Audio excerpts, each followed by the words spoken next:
Welcome to the Dan Norton Show, a show on which I promote Ayn Rand's philosophy of objectivism, a philosophy of reason, egoism, and capitalism. It is Thursday, November 13th, 2025, and today is a special day. As you might have noticed from my thumbnail, I am now monetized on YouTube. So I'm very happy about that. I have been at this for over 6 years. I started my channel in 2019, right as I was finishing up grad school. And I started posting videos, discussions with people on the topic of selfishness. Did that for about a year. Then I expanded my topics to include pretty much everything in philosophy, not just selfishness or morality, but philosophy as a whole, metaphysics, epistemology, human nature, free will, ethics, aesthetics, politics. And then earlier this year, 2025, in March of 2025, I started live streaming. And that has made a huge difference in my ability to be able to get monetized because it's increased my watch time dramatically. So, as you might know, if you've been following my show, there are a couple thresholds for monetization. So, I've hit the first threshold, which required me to have 500 subscribers and 3,000 hours of watch time in the last year. And I've had 500 subscribers for a long time. What I really needed to improve was my watch time. That was what was lagging. And originally, I think YouTube didn't have two tiers. It was just you had to hit 1,000 subscribers and 4,000 hours of watch time. That was the only threshold they had for monetization. But I think sometime in the last year, they changed it. So there's now a lower threshold. So you don't need 1,000 subscribers. You only need 500 subscribers. So thanks to that new threshold, I have partial monetization, which means I can take super chats, meaning you can attach money to your comments in the chat on YouTube, and you can do super stickers. So even if you don't have a question or a comment, you can still donate to the show. And there's also something called super thanks. I think those might be comments that you can attach money to on videos. So this is all a way of making my channel financially self-sustaining, which has been my goal for a long time because I want to be able to work on my YouTube channel full time and promote Ayn Rand's ideas full time and not to have to do other things, other jobs to pay the bills. So this is a very important milestone on my journey. And I want to thank all of you who have helped me reach this point. I could not have done it without you. The subscriptions, and the watch time in particular. Thank you for that. Some of you are very new here. Some of you have been here for a long time. But however long you've been here, I do appreciate your presence and your participation. And that reminds me of what I usually say at the beginning of my shows. My live streams are largely driven by the content you all are interested in talking about. So if you want to participate, I welcome that. I encourage that. You can participate in the chat, and you can also call in. I have a Zoom link pinned in the chat, as well as a phone number. So if you're interested in calling in and having a discussion about any philosophical topic, really. And I put a bunch of them on my background here. A lot of the topics or concepts that are key to Ayn Rand's philosophy. Um, any of that is fair game. I might have a call today, someone who told me by email he's interested in calling in. I'm not sure if today's going to work for him, but maybe we'll see. Oh, I see we got two chats already. Just took my first look at the chats. Simon is here. He's our first chatter of the day, and he says, "Congrats on the monetization, Dan." Thank you. I appreciate that. That also reminds me, I want to share my screen. I usually share my screen, at least starting at the point when I begin engaging with chats. So let me do that now. Okay. So now I think you can see it. Maybe make this bigger on my end. And then we also have someone by the name of PVM Core, who says, not sure who else would put in a 7-hour stint. Definitely earning your dues. Yeah, I have done some long live streams. My last one set a record. I went for 9 hours and 44 minutes, something like that. And I wasn't expecting that. Actually I was surprised myself. I was able to go that long because usually my voice will give out much sooner than that. But I did have three callers last time, and they were long calls, and that helps my voice last. So if you want to see a long show, then call in. That will help make it possible because I can't talk for 9 hours straight just myself. I will lose my voice, and it'll hurt. So I don't want to do that. Actually, today I was planning to do a show earlier in the day. I had it scheduled for 11 a.m. Pacific, and then I put out a post and I canceled it or postponed it because I wasn't feeling well when I woke up. I put the announcement out or the watch page. I published that last night. But then when I woke up this morning, I just wasn't feeling good. I was just feeling kind of dizzy. I'm not sure why. So I decided to just postpone that, and I wasn't sure I was going to stream again, uh, or I wasn't sure I was going to stream today, but I am feeling better now. But just to put a little caution on it, in the title I said short stream with a question mark because I I don't want to guarantee I'm going to do a really long stream in case, maybe if I don't continue to feel well like I am right now, maybe I'll want to do it shorter. I've got another window I want to share. Yeah, this is the one I'm going to share.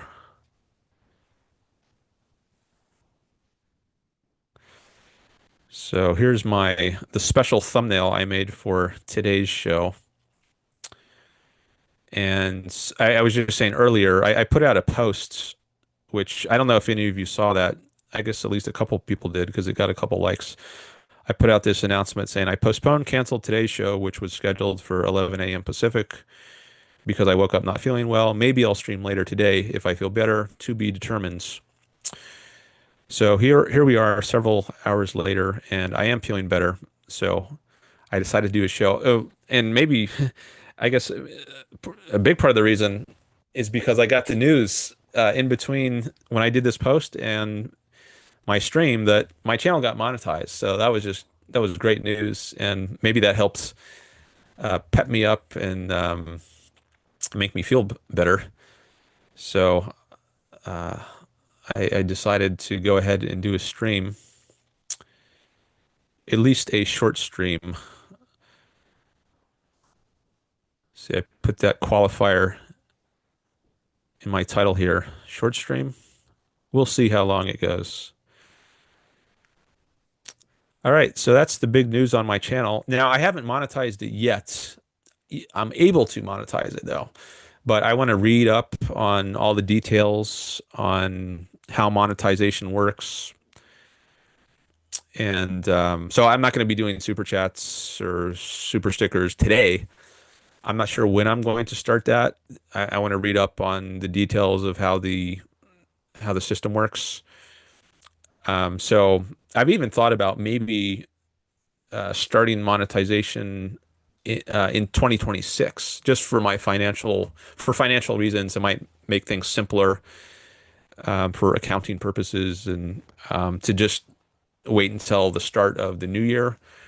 But I'm not sure yet. I want to think about that. So potentially, I could monetize as soon as my next live stream. So maybe in several days from now. I've usually been live streaming about once every 5 days. But it's up to me when I turn on monetization. So I think the way it works is I can choose on a video by video basis. It's not that every item of content that I produce is automatically monetized, but I think I can select for particular videos, particular live streams, whether or not I want to monetize it. So I got to think about exactly how I'm going to do it. But today is just a normal stream. There's no monetization going on, but I am at least eligible now for it. And I found out sooner than I expected, because on YouTube it says that it usually takes around a month for them to get back to you, but for me it took only 1 day. So I crossed the 3,000 hour mark. I guess it was yesterday officially, November 12th. Let me see if I can find that on my analytics. Yeah, here's my analytics. So if I click on the watch time here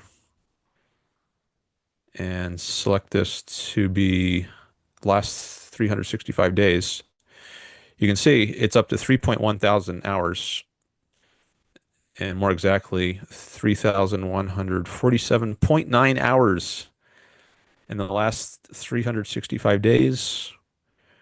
But it takes 5 days roughly for YouTube to validate these hours and make sure they're legit. They're not like someone just putting something on replay or something in order to get phony watch time, or I don't know what kind of tricks people might try to use. Um, but anyway, if I click over this, so this is not the official verified number of hours. To see that, I have to click over here on the earn, and uh, I'll do that in a second. Let me just take a quick look at something. Okay, yeah, that's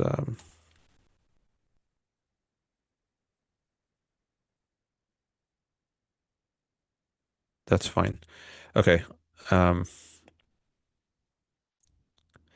so if I click on the earn tab, it says here now. It used to say here something about, well, it didn't say you're a YouTube partner, but now that I am, it says that. And if I scroll down, it shows how many subscribers I have now. And this is the next monetization threshold. I mentioned there are two different thresholds. So the first monetization threshold, which I've hit now, allows me to do super chats. The second monetization threshold, I still have a ways to go. And what that allows me to do is have ads run on my videos. So I don't think you'll see any ads run until I hit these thresholds. And then that'll be another way to get income in addition to super chats or super stickers. So this shows the data as of November 8th. That's 5 days ago, because it takes about 5 days for these hours to get validated. But here it shows I am now officially over 3,000 hours of valid public watch hours. And that first happens on yesterday, November 12th. And then just today, November 13th, it's already been monetized. So that was surprising to me, because I saw in some places on YouTube that it says it takes up about a month to for them to review your channel But in my case, at least, it only took 1 day. So that was that was great. Um, so very happy to be at this point, and thanks again to all of you out there who have helped me to reach it. And I hope we can grow it even more. So if you're not yet a subscriber, then I'd appreciate it if you consider subscribing. And if I continue at the rate I'm at, I expect I will eventually hit the 4,000 hour mark. You can see the rate at which my watch time has been growing over the last year. See, this is when I started live streaming in March 6th. That was my very first live stream. And then the watch time has just continued to grow since then. And I already had the subscribers last year, right? More than a year ago. So it was really just the watch time that I needed to increase. And you can see how much lower it was here before I started live streaming. So live streaming makes a big difference. Here are the people watching right now. This shows if I expand this, these are the hour by hour metrics on viewers. So right now there have been 11 people come by, 12 people now. Someone just came in here. I started live streaming at 4:30, so that was right here. So these are the new people coming in minute by minute. I put out a couple of short videos. Maybe some of you saw this, like this one, Do you have free will? And this one, Is there an argument about abortion that does not appeal to faith or religion? And those have been getting a lot of views, you can see here. So I haven't done many shorts videos on my channel. I only have about 10 or so. These are just like a minute or long, something like that. But over the last week, I've done three of them. I also had one about Mamdani after he was elected that night. That one actually got the most views of any of my shorts. So maybe I'll be doing more shorts in the future. I'm experimenting with those. They have a lot of views by non-subscribers, so it seems like that might be a good way to reach new people. All right, let me come back to the chat window.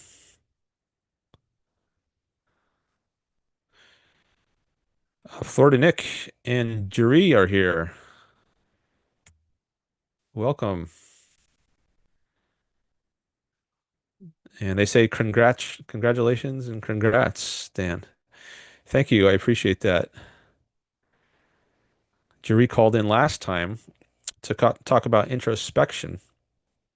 And it was at the end of a very long stream, and I was getting tired at that point. So it wasn't a very long call, at least compared to most of my calls. But if you want to call back in, Juri, or Jay, I'm not sure what you want to go by. You're welcome to call in. We can talk some more about it. I gave you one reference, someone you might look into, Christian Bienfeldt, who wrote a dissertation on introspection. But we can definitely talk more about that if you want. Oh, I should switch this to live chat because sometimes chats don't show up if it's on top chat. Okay. Looks like I didn't miss any chats. All right. So, what do you all want to talk about today? I think I don't have any other announcements I wanted to make at the beginning. The main announcement was just that my channel got monetized. And now that I've discussed that some, we can go on to other topics. Actually, let me take a quick look at my list of potential topics I might discuss. I thought I might talk about free will some today because I had some more thoughts on it since the last live stream. And let's see, what else do I have on my list here? Is that the only thing? I think that's at least the main thing.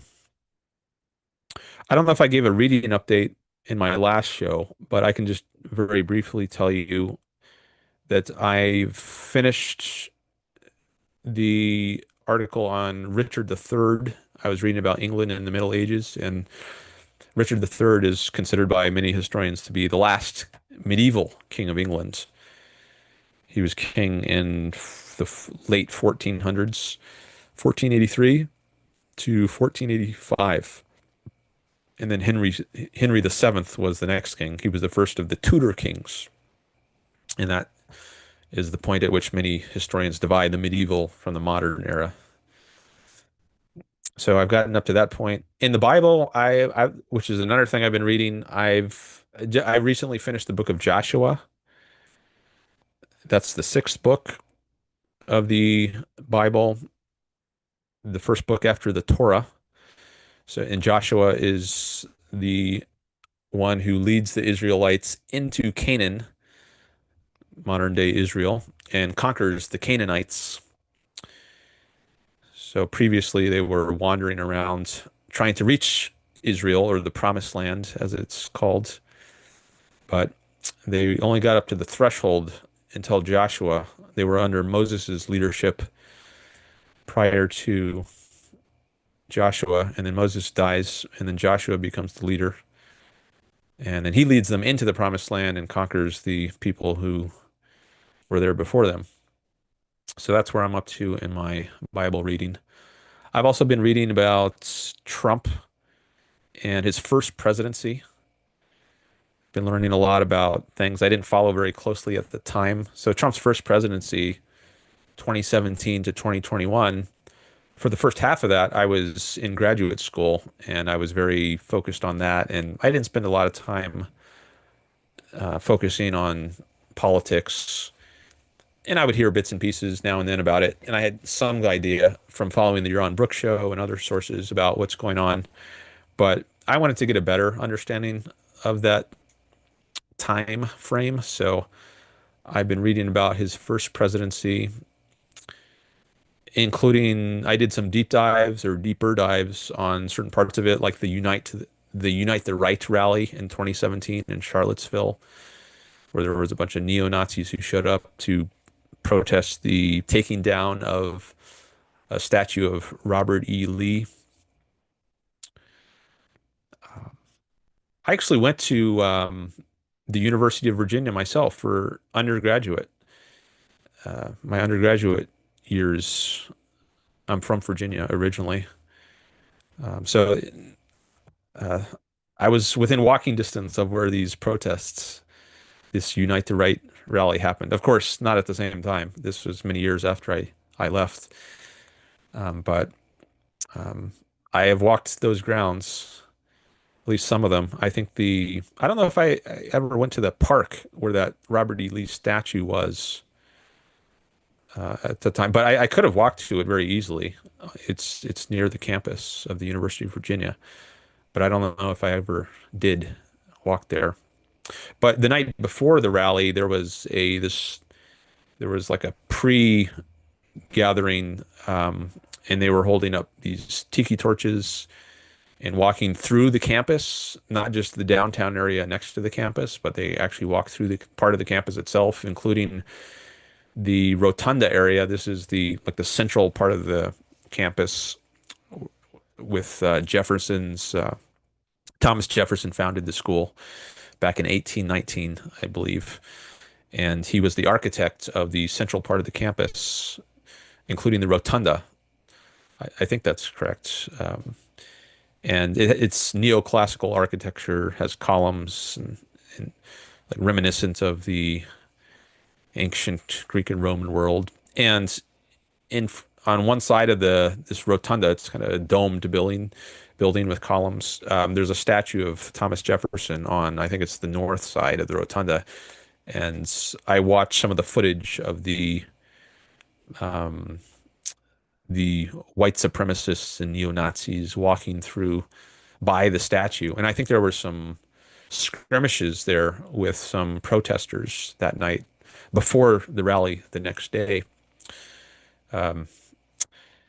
Pretty unsettling to see those people in that area.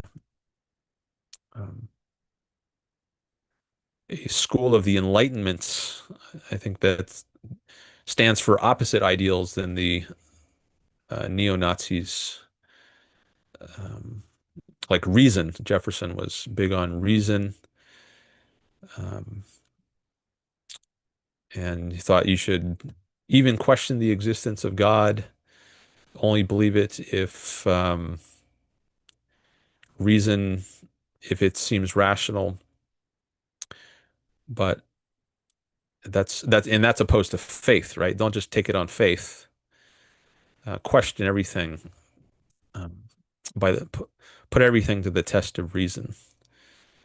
And I think that's very opposed to religious epistemology, Christian epistemology. And I think many of these white supremacists and neo-Nazis are also Christians. Maybe not all of them. I'm not sure, but um, there, I think there might be some ties, at least, with Christianity. Anyways, I don't see them as rational, pro-reason people. They're elevating race above reason. Like what's important about a person is not his race, not his skin color, not his genetic inheritance, but his mind. That's what's essential to a person. So I think they have the wrong view of human nature. Anyways, that's just an area of an aspect of the first Trump administration that I focused in on, and I listened to some of Trump's speeches where he was saying there's very fine people on both sides, and then a lot of people got on his case about that, about um, implying that people who are involved with a neo-Nazi or white supremacist march are very fine people. And maybe he just said, "Oh, these are people who don't want the statue to be taken down of Robert E. Lee." But is that a very fine person? Someone who wants a statue of some Robert E. Lee who fought for slavery? That's his main claim to fame, I guess. Um, Anyways, I see we have someone in the waiting room. Jay or Jeree has entered. So thanks for calling in. Let me take a quick look at the chat before I go to your call.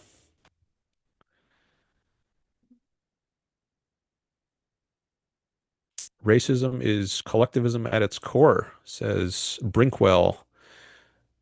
Yeah, racism is a form of collectivism. Instead of treating people as individuals, you treat them as members of their group. That's the most important thing about them. If you're a racist, not what they think, but what skin color they have. Um, Brinkwell, let's see. You were okay, right? I just remembered. You're Oh No's because you had a different name when you called in on Zoom. Okay. All right. Well, let me get to Jerry's call. I'm just gonna stop this sharing at least for now. Stop the screen share and make sure that I've got my Zoom settings correct.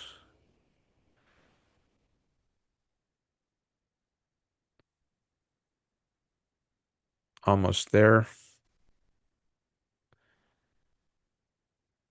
And then I will. Okay, I just hit admit.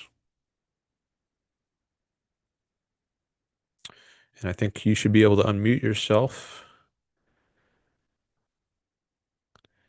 Can you unmute yourself? Hello?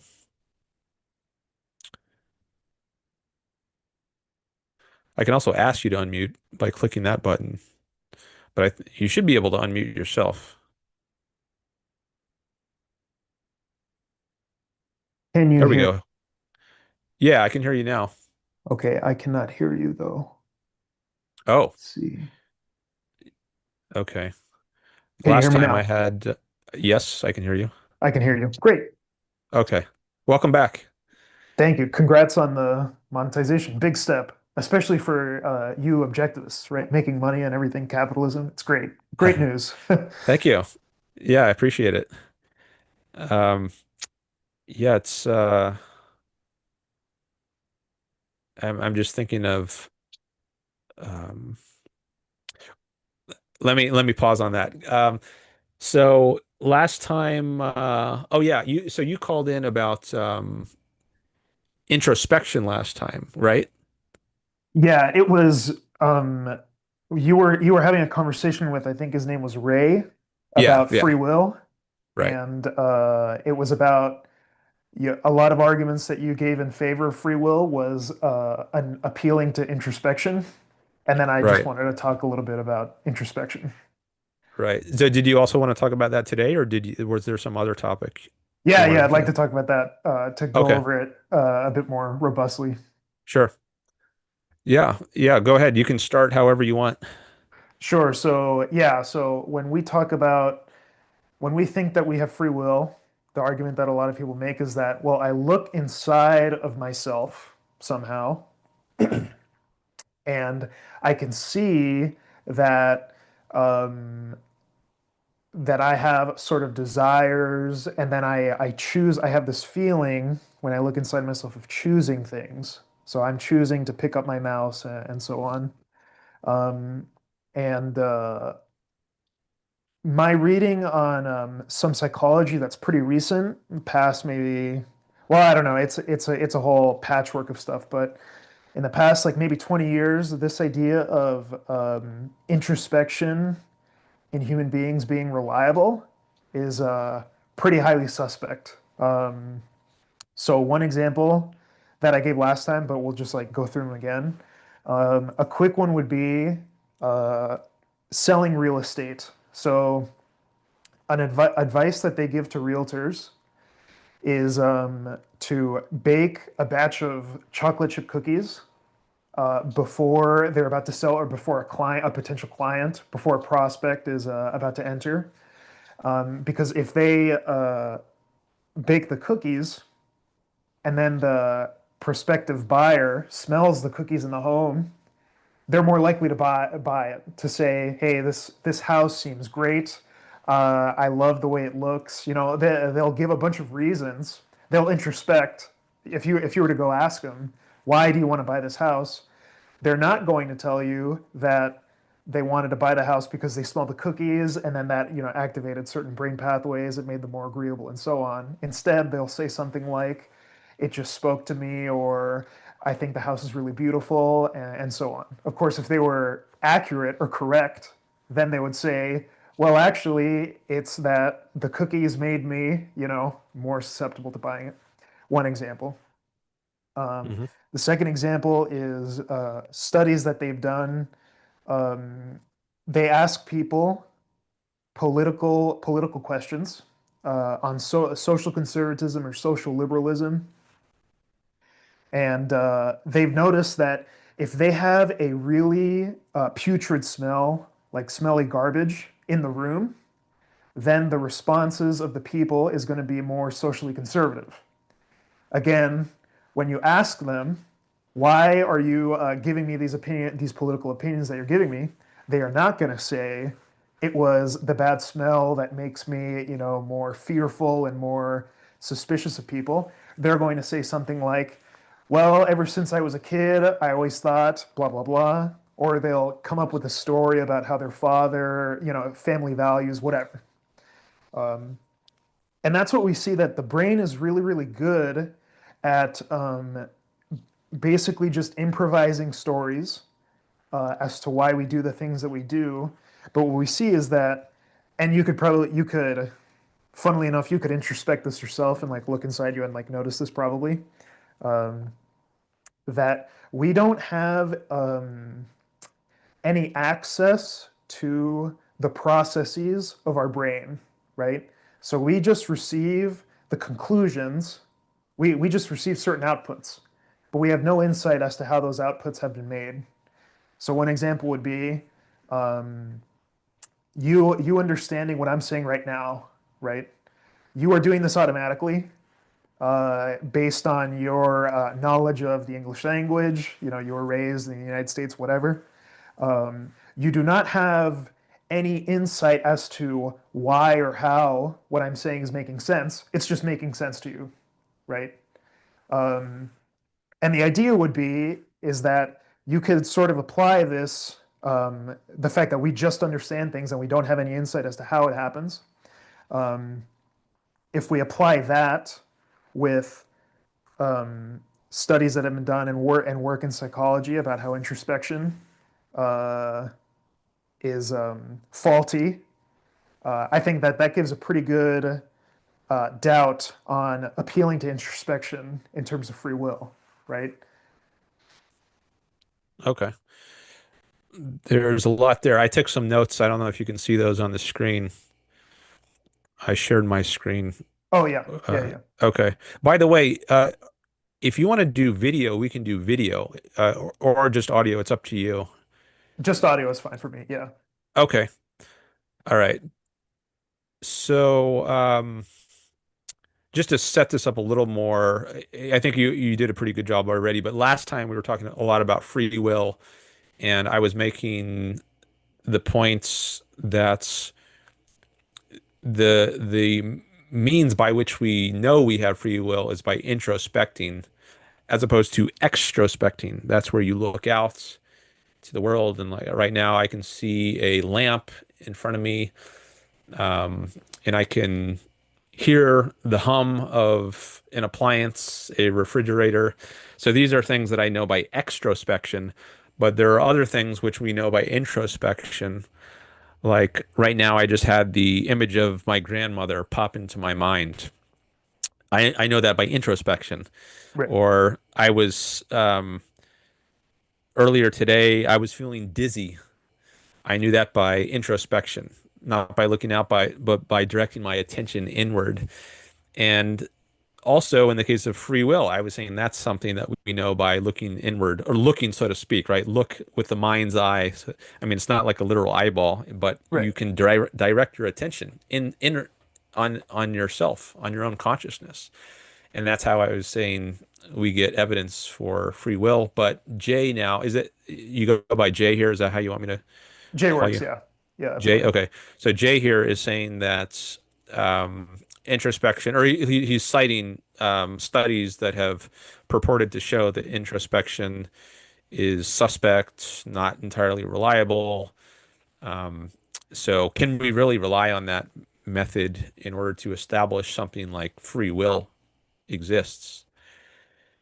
So I was taking some notes here, and here are some of the thoughts in reply that I had. Um, for one thing, I think a lot of what goes on in the social sciences is not really good scientifically. And there have been some studies of this. There have been hoax studies or grievance studies. I don't know if you've heard of these, but there was this researcher, a pair of researchers. What's the guy's name? Maybe some of you in chat can remember his name. I think it was a man and a woman, and they just made up this fake study. Um, I think it had something to do with dogs and aggression, and it was just total BS. But Sure. they used the right kind of lingo, and it got through the peer review process, and it was published. And then they revealed that this was just a hoax to show that the social sciences um, don't really have good standards for what passes as science. Um, so that's just a kind of general cautionary mindset towards, I think, especially a lot of what goes on in the social sciences. Now, I can't get into the details of it. Like I didn't read the study myself, but I am independently of this particular hoax that was conducted. I am independently suspicious of a lot of what passes for science in the social sciences, like psychology, um, because I think a lot of it is susceptible to philosophy's veto power. At least that's one reason. Like for a long time, psychologists they rejected consciousness, They were a lot of the behaviorists in the 20th century, maybe people like B.F. Skinner. Um, they denied the reality of consciousness and thought it was unscientific to speak of consciousness. And all we can do is talk about stimuluses and response. And the Sure. mind is like a black box, and we shouldn't, it's unscientific to try to pry into the minds. Um, and I think that's a very wrong approach. I think it's self-evident that human beings are conscious. And you might also add in there, self-evident that we have free will. But we can set aside free will for the moment because maybe consciousness is an easier case to settle. Like you might think that free will is an illusion, but can consciousness be an illusion? Does that even make sense? Like if you are you conscious of the fact that you're not conscious? That would be a contradiction. An illusion is when something appears to be different than it actually is. But for there to be an appearance at all, you have to be conscious. There can't be any appearances to a rock. So you might think that behaviorists or many, at least many 20th century psychologists are just flying in the face of obvious self-evident facts. So maybe we should be suspicious of some of the methodology that goes on in the social sciences, especially psychology. Now, maybe the studies that you mentioned are not that blatant of in like denying self-evident facts. They're more nuanced and sophisticated, and they can't just be dismissed that easily. Um, so we can talk about those studies some. I don't know how much I can say about them. I haven't looked into these studies myself, but I just wanted to put out that general caveat in advance that I'm pretty suspicious of a lot of what goes on in the um, fields of psychology, and I would want to independently look into the studies to see if I think they're really valid. Another example I'll give is Benjamin Libet. Have you heard of him? No. Okay. He was maybe a neuroscientist, or I'm not sure exactly what his field was, but a lot of people cite him as providing scientific evidence against free will. He did this experiment where he told people to um, flick their wrist or their finger at random times, and they were supposed to watch a clock as they were making the decision to flick their fingers and then report what time, like where the hand on the clock was when they decided to flick their fingers. And then he had them some electrodes attached to their brain. And what he found what there was that there was some neural activity um, that spiked a few hundred milliseconds before the time that they reported making the decision to move their fingers. Mm. And so a lot of people drew the conclusion from this that, oh, it was really some unconscious brain activity that was the cause of their flicking of their fingers. It wasn't a choice because the brain activity preceded the time of their reported choice. And Right. now I think many people have debunked these, or there's one book in particular, which I've mentioned on my stream before by Al Mealy. I think it's called Free Why Neuroscience Hasn't Disproved Free Will, something like that. Hmm. And he takes on this study and shows various problems with it. I think he does a pretty good job showing the problems with it. Um, so again, this is not the particular study you mentioned, but just another example of um, science that I think is not, or interpretations of scientific studies. I think the guy, Benjamin Libet, who did this experiment, he Hmm. didn't himself draw the conclusion that there was no free will, but other people who looked at his studies interpreted his studies to imply that.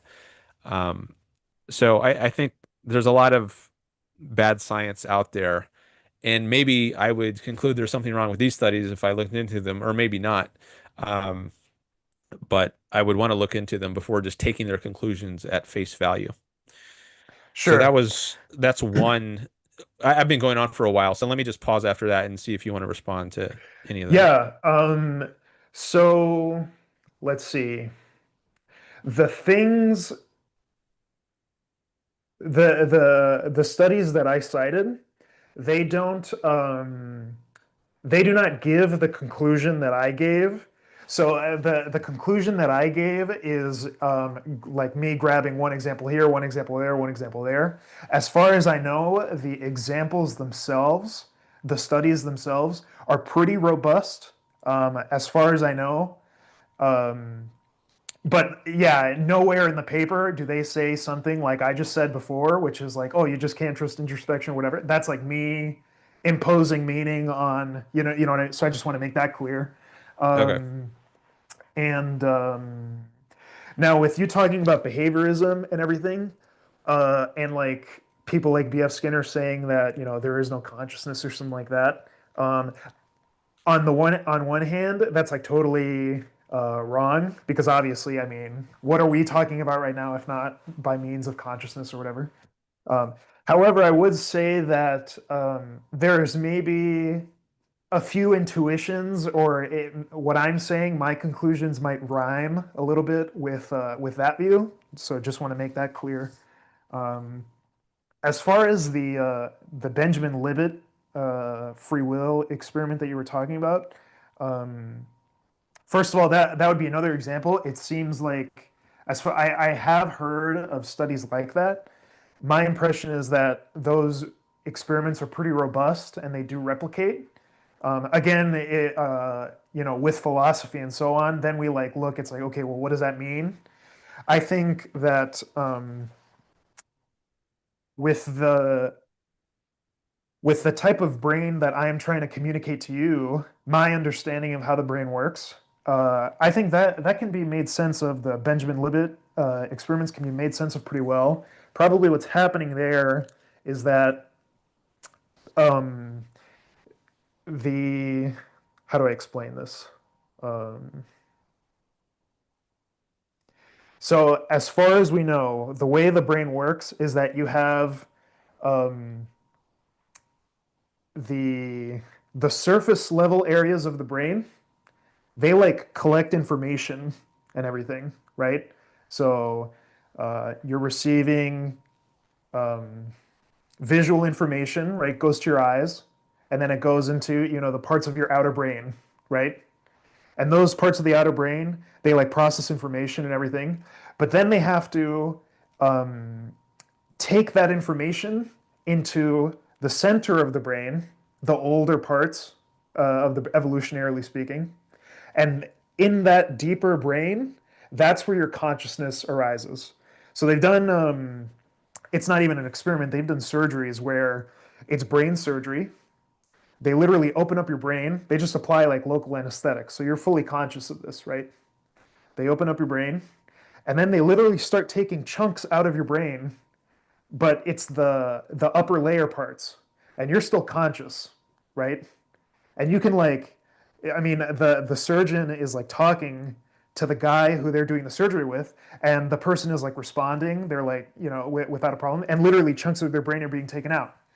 But the idea is that if you go too deep, right, into the inner brain, then the lights go out. So with the free will experiment that you were talking about, what that's making me think is that the lag is certain parts of the brain on the outside have already made the decision, and then they have to translate that information back into the deeper parts of the brain, and that is the part that is like conscious, and it's what, like, the lights are on for you. That's the inner part of the brain. So I just wanted to make sense of that finding as I understand it. I know a lot of it. I'm pretty new to all this stuff too, so I'm just learning about it, but that's kind of the how it makes sense to me. Okay. And I'm curious about if you want to say, if you don't, that's fine, but like what your background is in terms of like did you study any of this in school or just independently on your own? Independently on my own, Okay. mainly as far as psychology goes. Yeah. Okay. All right. So, um, let me take a quick look at the chat. I was thinking, oh, Holden is here. I just took a look at the chat and he says, "Hey Dan, I hope you're feeling better. I'd be glad to get on, but I understand someone is already on the call and I want to respect that." I just saw in the email that you were on, so that is great news. Okay. Um, yeah, I sent Holden an email. He was the one who I mentioned before, not by name, but I said someone might call in. Holden was the one I was thinking of because he had emailed me. That was 7 minutes ago, his last chat. Can you let me know how long you're available, Holden? Um, Also, and that'll give me. I'm not available. I'll be in like 10 minutes, all ish. I'll have to go. So Okay. just FYI, putting that out there. Okay, so I guess then I'll stick with you, and hopefully Holden can still be around in 10 minutes or so to do a call. You can let us know in the chat, Holden. I hope you can be around, but if not, then hope we can connect another time. I was thinking it might be good to keep a little chat window on here. I don't want to be distracted by it, um, but I want to at least have. I was thinking maybe if I don't read the chats, but I at least like see the next one that comes in, that'll let me know. Maybe I'll just glance at it quickly and not engage with it. Just so if something important comes in, like Holden gives me some information about when he's available, I'll be able to see that. So I'm going to try to do a little bit of multitasking here. Um, Let me come back to where's the, I guess I need to resize this window if I want to be able to see both. Is that going to change how it looks on yours? Well, I don't want to mess with it too much right now because you only have about 10 minutes. Um, so let's see, what direction do I want to go here? Um, so we could talk about like what's going on in the brain in the Benjamin Libet experiment. I've the way I've thought about it, and this is speculative. I'm not a neuroscientist. I don't know that anyone knows for certain what's going on, but if you give someone an instruction as was given in this Libet experiment to choose to flick your fingers at random times, then maybe once people have been given this instruction and they've agreed to follow it, that activates certain areas of their brain. Some of their neurons start firing at a greater than the baseline rate.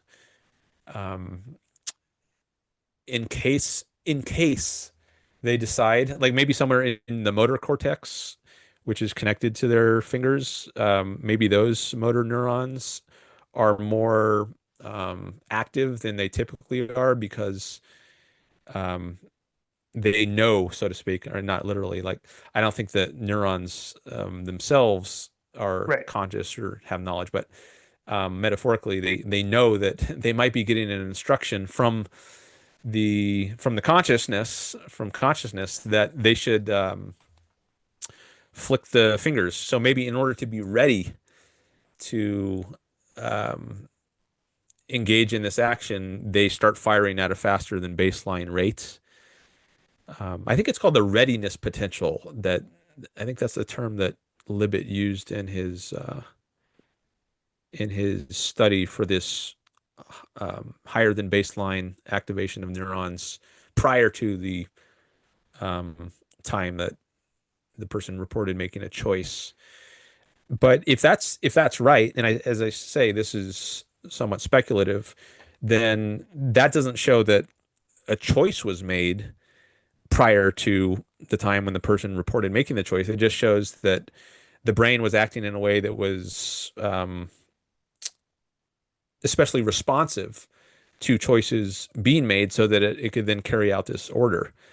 But the choice, for all we know, happened at the time the person reported making the choice. And it just took advantage of this so-called readiness potential, this higher than baseline rate of neuron firing, so that it could carry out the instruction. So I think there are different ways you could interpret what's going on, and I don't know that there's like a maybe there are better interpretations, but anyways, I don't think it's conclusive that the real um, turning point or decision was made unconsciously. Um, so that's one sort of response people might make to the findings in this study. Now, there's something else I could say. Um, let's see. Yeah, I'll just make this one other point, and then I'll let you respond. And I think I mentioned this a little last time. There's easy introspection and there's hard introspection. And I think the sorts of examples you gave might be considered hard, or what I'm calling hard introspection, like it's not obvious.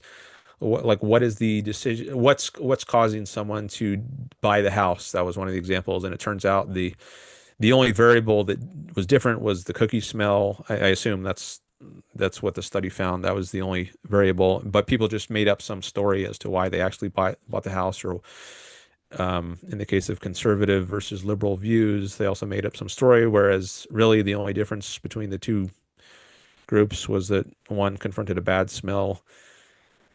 Um, so I think that might be, if not hard, at least relatively hard compared to something like an example I gave last time. Like, did you have a thought of James Madison within the last 3 minutes? I Sure, mean, sure. could you be confused about that, or is that just pretty straightforward? And you might think some things are just like on the first level of introspection. You don't have to dig very deep to find the right answer, because the right answer, whatever it is, it's just going to be a kind of Yeah, surface level phenomenon. Like right now, do I see a lamp? Do I have a lamp in my field of view? Well, I can just that's kind of first level. But if you ask something more sophisticated, like do I see a beige lamp, which is more beige or darker beige than the beige on this piece of wood over here? Now I got to think a little more about this and maybe go back and forth, compare them. It's not an obvious thing. Um, but I think free will might be one of the more obvious things. And so one of the things you might think, okay, yeah, even if there are things people might get confused about or make up stories on, they're not going to be making up a story about this. This is just obvious and very clear. sure. So go ahead. Yeah. Yeah, no, for sure. Um,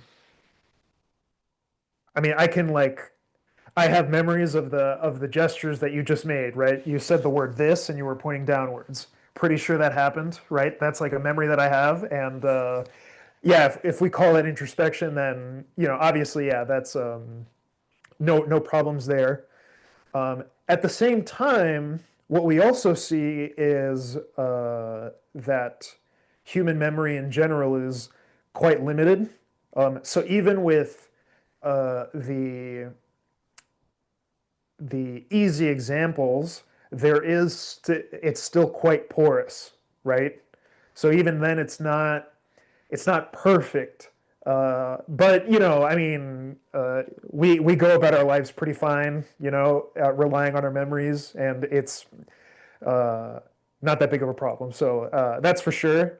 Um, the Yeah, I don't know if I feel like I'm not responding to. There's a deeper point though that you're making that I'm not responding to. What would that be?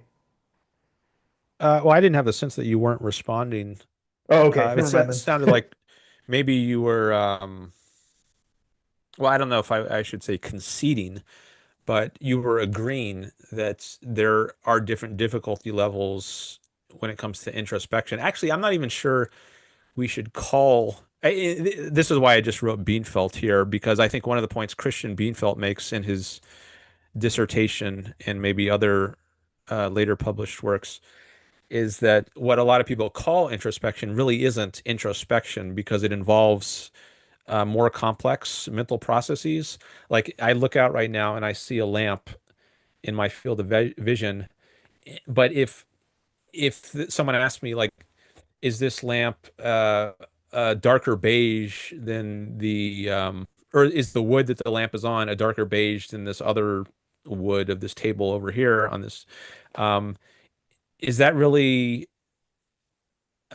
purely perception, or does it involve something at least a little bit more complex? Now I have to compare two different things, and it involves maybe if I can't see them at the same time because they're on opposite sides of the room, I have to use some memory, Right. and that's not pure extrospection. Um, so I think. if we're very attuned to what is literal introspection and what involves other sorts of processes, we might filter out like some of the things that are often given examples as just introspection. Maybe they involve other processes which are more fallible than literal introspection. Right. Um, Yeah, I think that's totally that's actually that's a very cogent point. I mean, if you've had no memory of like human faces and the part of your brain, the brain center, I can't remember what it's called. It's in the lower part of the brain that like recognizes faces. I mean, if you didn't have the part of the brain and you'd never seen a human face before, you just would have no idea what you're looking at. You'd be like super confused. It'd be like, what? Like, I don't even know. Um, yeah, I mean, it's all like it all connects together and it all makes like um, it all adds to one point of the picture. The one important thing though that I want to say is when with the socially conservative bad smell thing, the important thing there is that what the individual, when they were giving a response, when they were rationalizing why they made the decision that they made, the important idea there is that the brain is just making it up, right? Um, the brain, and by making it up, I mean the brain is just improvising. It's just like in that moment, it's coming up with a story. Um, and what we see is that that happens, the brain makes things up, it improvises, even when um, I guess you could say it doesn't need to. What do I mean by this? So if I ask you, um, let's say let's say you quit your job today, right? And then I ask you, why did you do that? You're going to give me an answer. Be like, okay, yeah, that sounds about right. Sure. There's no reason why you would be lying about this or anything. But then let's say I ask you like tomorrow or the next week or the next month or the next year, like why you did that. You'd probably give different answers. They would be inconsistent. Now, it's not inconsistent because somehow you are uh, getting to the bottom of things, right? It's not like your answers are getting more true. It's actually just that your brain is improvising each time. So each time your brain is giving an answer of, oh, well, I did it because of this, because blah, blah, blah, right? And then the next time I ask you, it's going to be improvising it again, right? Now, it won't be if I ask you today and then I ask you tomorrow, those are going to be pretty similar. And the reason is because of memory, right? So we want to be consistent as we can remember to be. But if I ask you again a year from now, you're not going to have a super clear memory of your past rationalizations. So you're going to give me something different, right? And we see this with a bunch of stuff with how human beings and our cognition works. We make it up in the moment, right? We improvise meanings in the moment. So that's another important part of this. Um, and the introspections that you do things that out of free will, or if I ask you and you give me a reason why you did things, those are probably going to be improvisations um, based on memory as best as you can, but still improvisations. So that's an important piece of it. okay. Let me come back to the chat here. It says Holden will be available for a while. Okay. Good. So maybe I'll make one more point, and then if you want to make another point, that's fine, and then we can end it for now. Well, you said you had to go soon, anyways. So, Yeah, um, this works. One more counterpoint, and then I can go. Yeah, no problem. okay.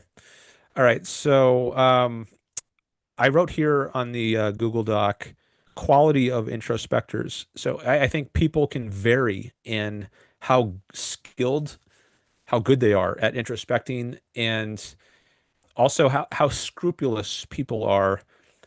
Some people I think are much better at it than others. Maybe they've had much more training in it. And I think some people are much more careful in how they manage their mind. So I was wondering like how universal this is. Like I think it's very plausible that many people are not very scrupulous epistemologically, and they just say whatever pops into their mind without questioning, is this really true? Or is this just the first thing that happened to come to my head, come to my mind? Like compare in my mind, I was thinking Ayn Rand versus Donald Trump. Like I don't trust Sure, anything that comes out of Donald Trump's mouth. Um, and I think if you spent a lifetime evading or being very sloppy with your mind, then that's going to uh, result in just saying all kinds of garbage. Um, but I don't think that's universal to human beings. I think certainly some people are like that, but I wouldn't say that just because some people make up stories about their reasoning that therefore everyone is like this. Um, and this, I mean, this applies to the issue of improvising each time. Maybe that is the way some people operate, but maybe other people don't operate that way. And maybe this isn't always a moral issue. Maybe some people just haven't learned. They haven't been trained how to do this. But I think are people. There are degrees of more and less scrupulousness when it comes to how people think and answer questions. Some sure, people. So yeah, I think we just need to recognize those differences, and I want to acknowledge that the sort of finding that you report, that seems plausible that there are people like this, but I wouldn't say it necessarily has to be that way. And I think part of the challenge of being a human being is to not just be driven by your immediate response to something, hasty generalizations, but to be able to manage your mind in a way that enables you to reach the truth. That's part of being logical, which I think Holden might want sure. to talk about. But yeah, so did you want to make one more point before you go? Yeah, definitely.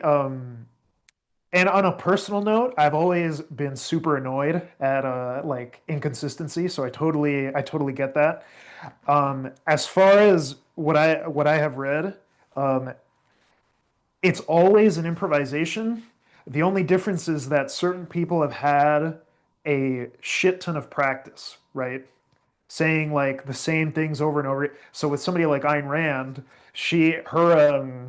to put it like crudely, like her neural pathways are um, very well grooved, to go down the same sort of paths that you did. So really, it's like when we're talking about the quality of introspection, maybe it would be better to be like we're talking about memory, like having a good memory, or just in general being tested more by your environment. Like somebody like Ayn Rand or you and me, we're tested on our ideas, and we have to. But the key thing is that we're always improvising, right? So let's take language as a super good example, right? I have basically a perfect command of English, and so do you. But this sentence that I've said right now, I've never said before in my life, right? So you could say that uh, I'm improvising right now with the stream of words that are coming in, but they're still making sense, right? So I'm like, I have a good quality of English speaking, but I'm still always constantly improvising with every word that I make, right? So Ayn Rand would be the same thing, you could say, to sort of use that metaphor.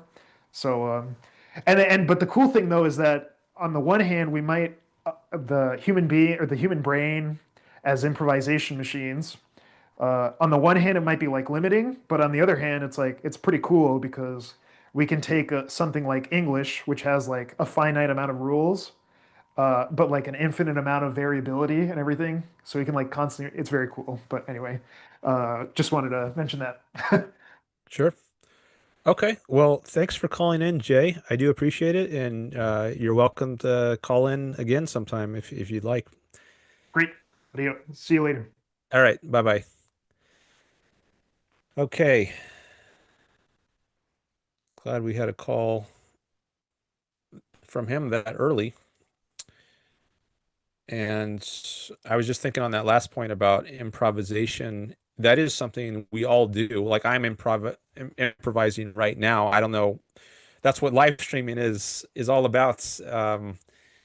I at least the way I do it. Like some people, they have more of a scripted show, but mine is very unscripted. I have some notes about things I could talk about, but a lot of time I'm just improvising. I'm reacting to things that come in. But so I think that, but that's unavoidable. Like even if it doesn't matter whether you're doing a live show or you're just interacting with people in the world. Like when you just have a conversation with someone, you're improvising typically.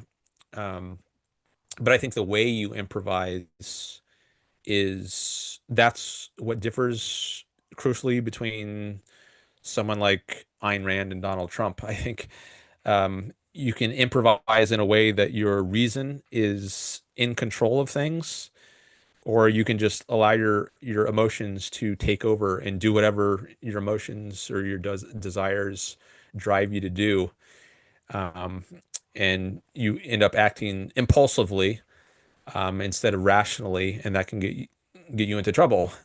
Um, so I do think improvisation is unavoidable, but um, the way we improvise, like whether we're improvising in a rational way, in a way governed by reason versus totally just driven by our emotions, I think that differs from person to person. And I guess you're more likely to end up reaching the truth if you improvise in a way that is governed by reason. Um, all right, I see Holden has called in. Thanks, Holden. I see Stephen Harper has entered the chat. He says, congratulations. Thank you, Stephen. I appreciate it. Um, that's again for, I guess everyone saw that. That's because I got my YouTube channel monetized today. I put that in the title, in the thumbnail. Okay, let me get to Holden's call. Admit. All right. And I think he should be able to unmute himself. Hello. Improvisation is unavoidable, but yes, you are now unmuted. Hey, can you hear me? Yes. All right, you want to do video? Yeah, All right, if let me that's turn that on. because I We're actually for some of the things that I want to show you, sharing my screen would make it much easier. okay. Yeah, let me where's my host tools? Here we go. All right, now you should be able to turn it on. All right, cool. So for anyone who is new to my stream, this is Holden Mitrione. Is that how you say it? Mitrione? Yeah, you say it right. Perfect. Okay. Yeah, so he's called in a few times before. He's a recent reader of Ayn Rand's novels. We've talked about those in previous streams. He's also debated Charlie Kirk, and I'm happy to have him back. You said that you had been you had some questions about logic. Yeah. So, I was I'm writing uh I guess a research paper, whatever you want to say, right now, and it was on like desocialization, which is like unrelated to kind of what I'm talking about. There's like footnotes that brought me to footnotes that brought me to footnotes that eventually brought me to like this subject. Okay. Um, but yeah, so it was totally like totally unplanned, I guess. But somehow I got here. But anyway, so I went back over to this th this this I ended up going back over to this book that's called Economic Science and the Austrian Method. It's very short. It's not very long. It's like 80 pages or something. But in here, um I wanted to read out something that I saw because yeah, I just want to read this out and share it with you because I automatically after reading Atlas Shrugged I saw some things that I would be like, all right, we got to see what Dan has to say about this. So, if you don't mind, I'll just share my screen. Okay. Yeah, I think If I I have could to figure out. change a setting here so that you can do that. Let's see. Okay. Uh, um, share. I don't know. Oh, share screen. Okay, yeah, I think now you should be able to do it. I can send request. All right, I sent it. Oh, okay. Holden Mitrione is requesting you to allow multiple presenters to share. These settings will be on all participants. Multiple participants. Okay, I just hit allow. Okay, cool. And by the way, sorry, I I just can't. This was just like really, right on top of my mind. I hope you're doing better, and it's good to see you, Dan. Like, really, I Oh appreciate yeah. it. Yeah. Like, Thanks you. Thank you. I appreciate that. Yeah, I am doing better. yeah, no, I woke up kind of feeling dizzy this morning. But I got over it a couple hours ago and felt well enough to do a stream. So, awesome. um, Yeah, well, yeah, it's always thanks. really great to be on here, man. I always want to make sure I tell you that because I do actually believe it. All right, so Yeah, let's likewise. get nice. So let's see. I don't want to go onto the wrong screen. I hope that's it right there. I hope that's it. Hold on. Yeah, take your time. Okay. Yeah, I think that's it. Cross my fingers. Okay, yeah, I think this is it right here. Yeah. Okay, so all right, so here he just goes on about basically like the dichotomy between analytic and synthetic statements, analytic uh a priori and synthetic a priori, right? And he basically goes on about like Kant's contribution. He didn't go in detail. He says like, oh, I would have gone in more detail, but I didn't. Um, and he basically is like, yeah, one of the big things that Kant did is there's two types of propositions, which are which are either synthetic a priori, or I guess there's two types of statements, which he says are a priori and a posteriori.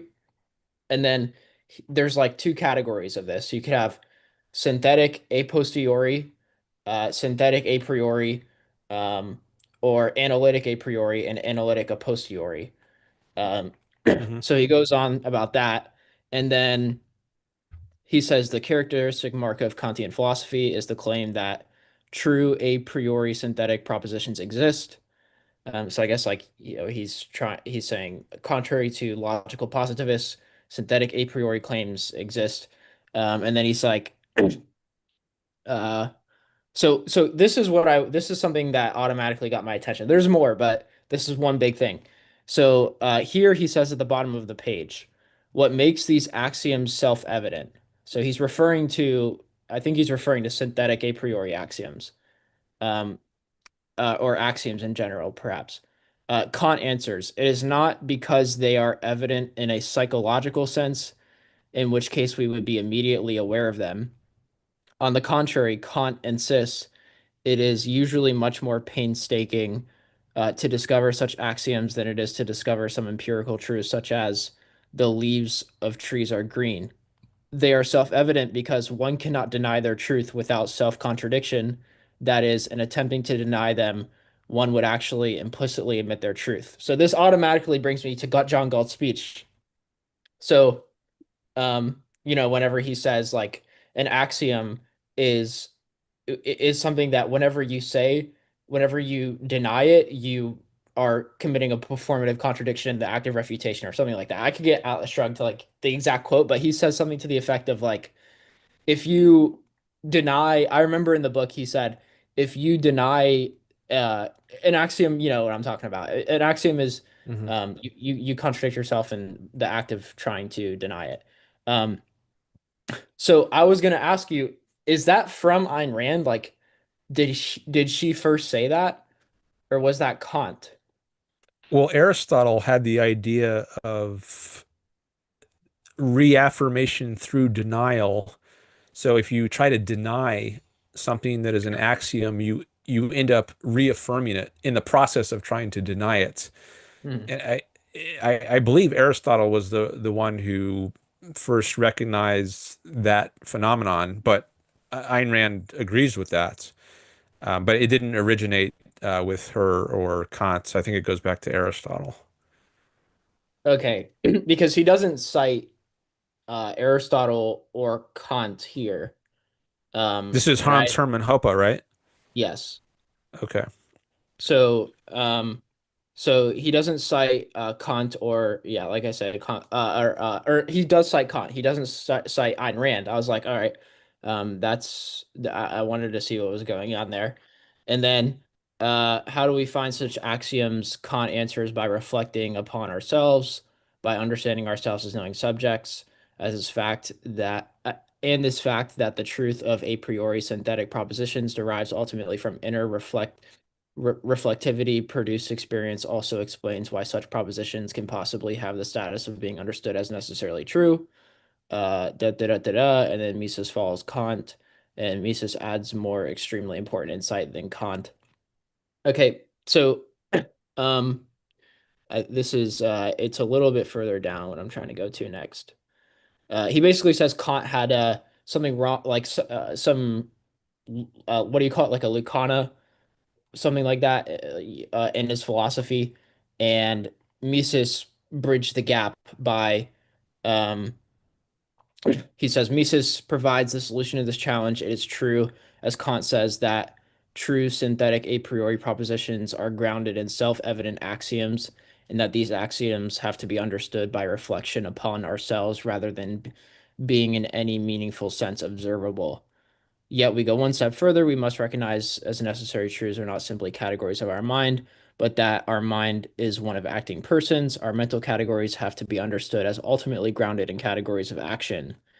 And as soon as this is realized, all idealistic suggestions immediately disappear. Instead, an epistemology claiming the existence of true synthetic a priori propositions becomes a realistic epistemology, since it is understood as ultimately grounded in categories of action. The gulf between the mental and the real outside physical world is bridged. As categories of action, they must be mental things as much as they are characteristics of reality. For it is through actions that the mind and reality make contact. So in this footnote here, um, this is like the biggest thing because I went and read the article that he um referenced here. So like I saw he didn't cite Ayn Rand, and I know that it sounds like he did. Ayn Rand wasn't the first person to come up with like um the idea that an axiom is something that you perform a contradiction by denying it. But he doesn't cite Ayn Rand. But what kind of got me was like in this footnote, he sneers Ayn Rand. He says, um, the Kant interpretation of Ayn Rand. See, for instance, Introduction to Objectivist Epistemology, and For the New Intellectual enjoys great popularity. Her interpretation, replete with sweeping denunciatory pronouncements, however, is characterized by a complete absence of any interpretive documentation whatsoever. See Rand's arrogant ignorance regarding Kant, uh, Goldberg, Ayn Rand's For the New Intellectual. So I went and pulled it up. Can you see my screen here Yeah. now? So basically, in this article, he starts off by saying that he starts off by quoting Ayn Rand in that animals and humans both form perceptions. Okay, just They one second. Sure. Before we go into that, um, to lay a little background for me and the audience, Holden is an economics major, and um, I don't know if that somehow led you to this, but I was wondering if you could tell us what is the title of this work. Like I know Hans Hermann Hoppe he's often, I think of him as a libertarian Right. philosopher or economist. I'm not sure how you would classify him. And it looks like the book you were reading, Economic Science and the Austrian School, is that the title of it? Economic science and the Austrian method. Yeah. Oh, Austrian Method. Okay. So, and that's published by the Mises Institute. I think so. I'm not It says 100% Ludwig sure. von Mises Institute at the bottom of each Yeah. page. So, okay, so that's a libertarian anarchist Right. organization. There's different schools of libertarianism, some of which are anti-state, anti-government, and that I think the Mises Institute is that sort of school of libertarian. So, and I think they're very opposed to Ayn Rand. I guess we see some of that coming out here in the footnote, the way he's talking about Rand. But I Yes. just wanted to get a little background on that. So, okay, so you're reading this book about economic science and the Austrian method, and in there he's talking about Kant and synthetic a priori. Let me just set aside that terminology. I mean, that's a whole Sure, because can we're of about to get into worms. that. I got the lexicon ready for the a Okay. priori and all that. Yeah. Okay, yeah, But that's some Kantian terminology which maybe we'll dig into.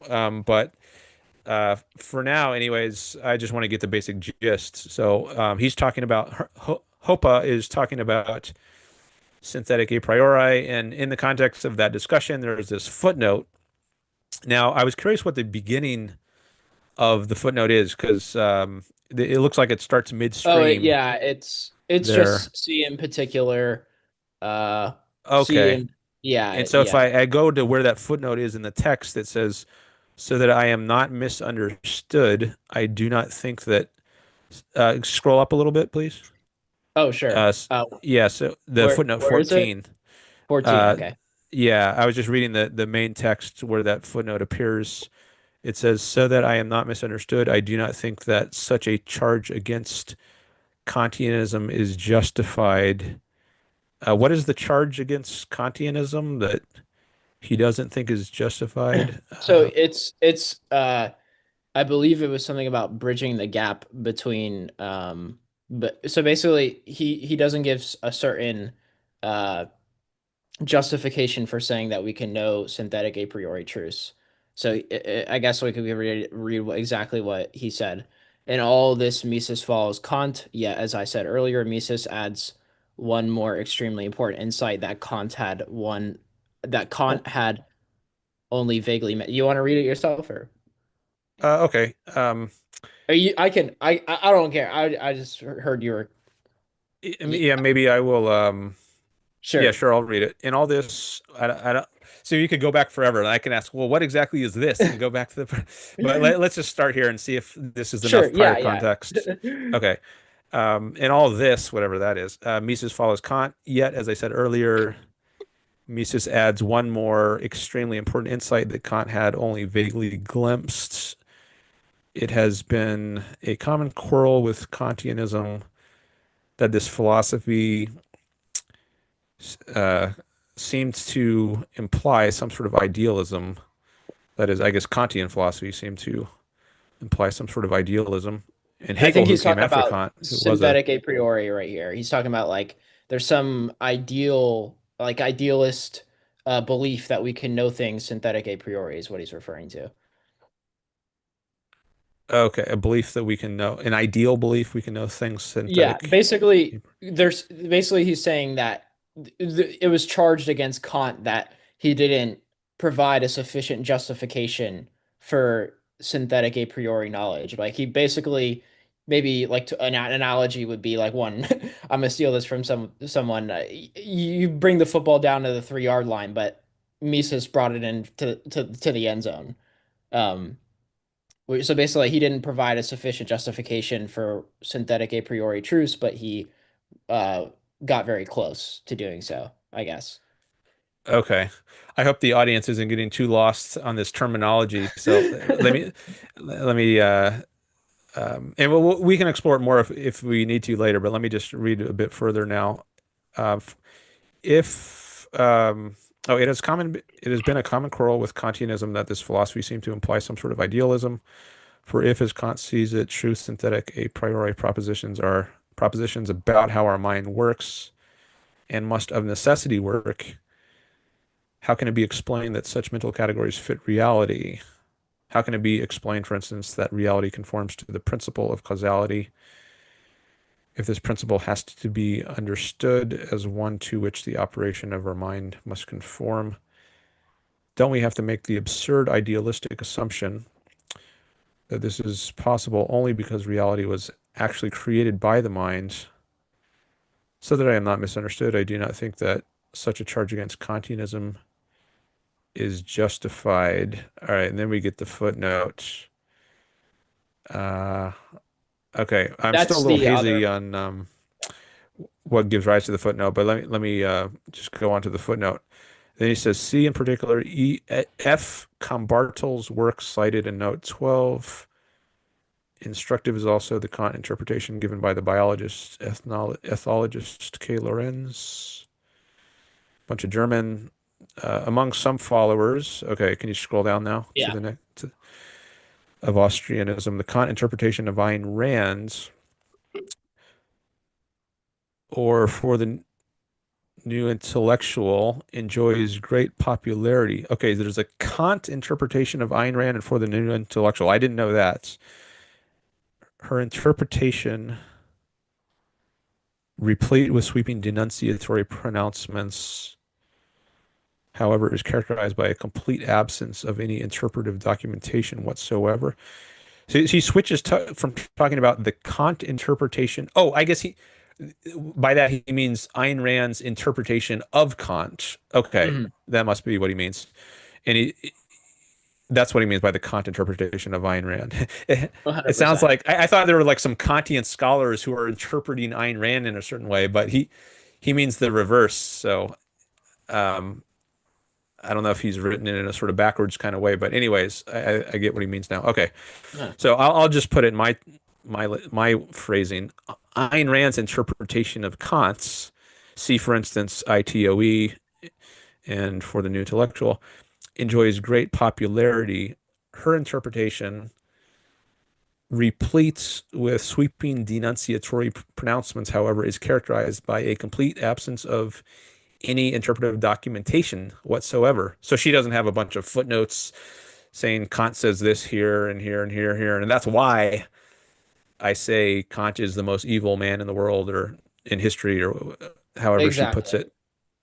Right. Um, Like yeah, he and the author he cites, right? Like the paper he's citing in this footnote make the claim that she does not provide sufficient evidence and misrepresents Kant and other philosophers in the For New Intellectual book. Specifically, he put Introduction to Objective Epistemology, but if I remember correctly, most of the things that he's cited were from the For the New Intellectual book. okay. And then he The guy says, he's referring to, by the way, not Hoppe. um, oh, just a second. I just want to read the end of this footnote. Then he says, Mhm. C on Rand's arrogant ignorance regarding Kant's, an article by B. Goldberg titled Ayn Rand's for the New Intellectual in the New Individualist Review. Okay. Now, uh, you were saying, is that the guy that Hoppe is citing, the B. Goldberg guy, or did you Right. mean somebody else? Yeah, B. Okay. Goldberg. Okay. That's yeah. That's the article that I read. Okay. So you actually read Goldberg's article. Interesting. Right. Is that the next document you had on screen? Um, yeah, so I was gonna go, I could go into here to like before we go into that, we could just talk about the dichotomy itself if you want to, if you're cool with that. Or we could just go straight Yeah, into it. the analytic synthetic dichotomy. So yeah, yeah, I mean I can read this out, you could read this out, or you could just go straight on if you want to, because I read this. Um, Okay. Let, but let me just take a quick look at the yeah, chat. Hold on. please. I like to check back every now and then. Oh, I guess do I have to minimize my screen in order to get back? Oh, no, I just have to click back over to Chrome. Oh, I don't see any new chats. So, um, maybe people are just watching. Let me check my other. Oh, thanks for the likes. I see we got some likes on the stream. Okay. All right. Let me come back to Zoom. Actually, one more thing. Okay. Yeah. Now let me come back to Zoom. All right. So, I see we got a couple. So just to set this up some for anyone who doesn't know, Ayn Rand wrote an article on or a book, a collection of articles, which later became published as a book, which you see on screen now, Ayn Rand's Introduction to Objectivist Epistemology, ITOE, and there's some passages, and she doesn't herself talk about it much, I think, in the book. But after her collection of 8 articles on her theory of concepts, there's an article by Leonard Peikoff called The Analytic Synthetic Dichotomy. And um, that's the one, it's passages from that article by Leonard Peikoff that we see here on the screen.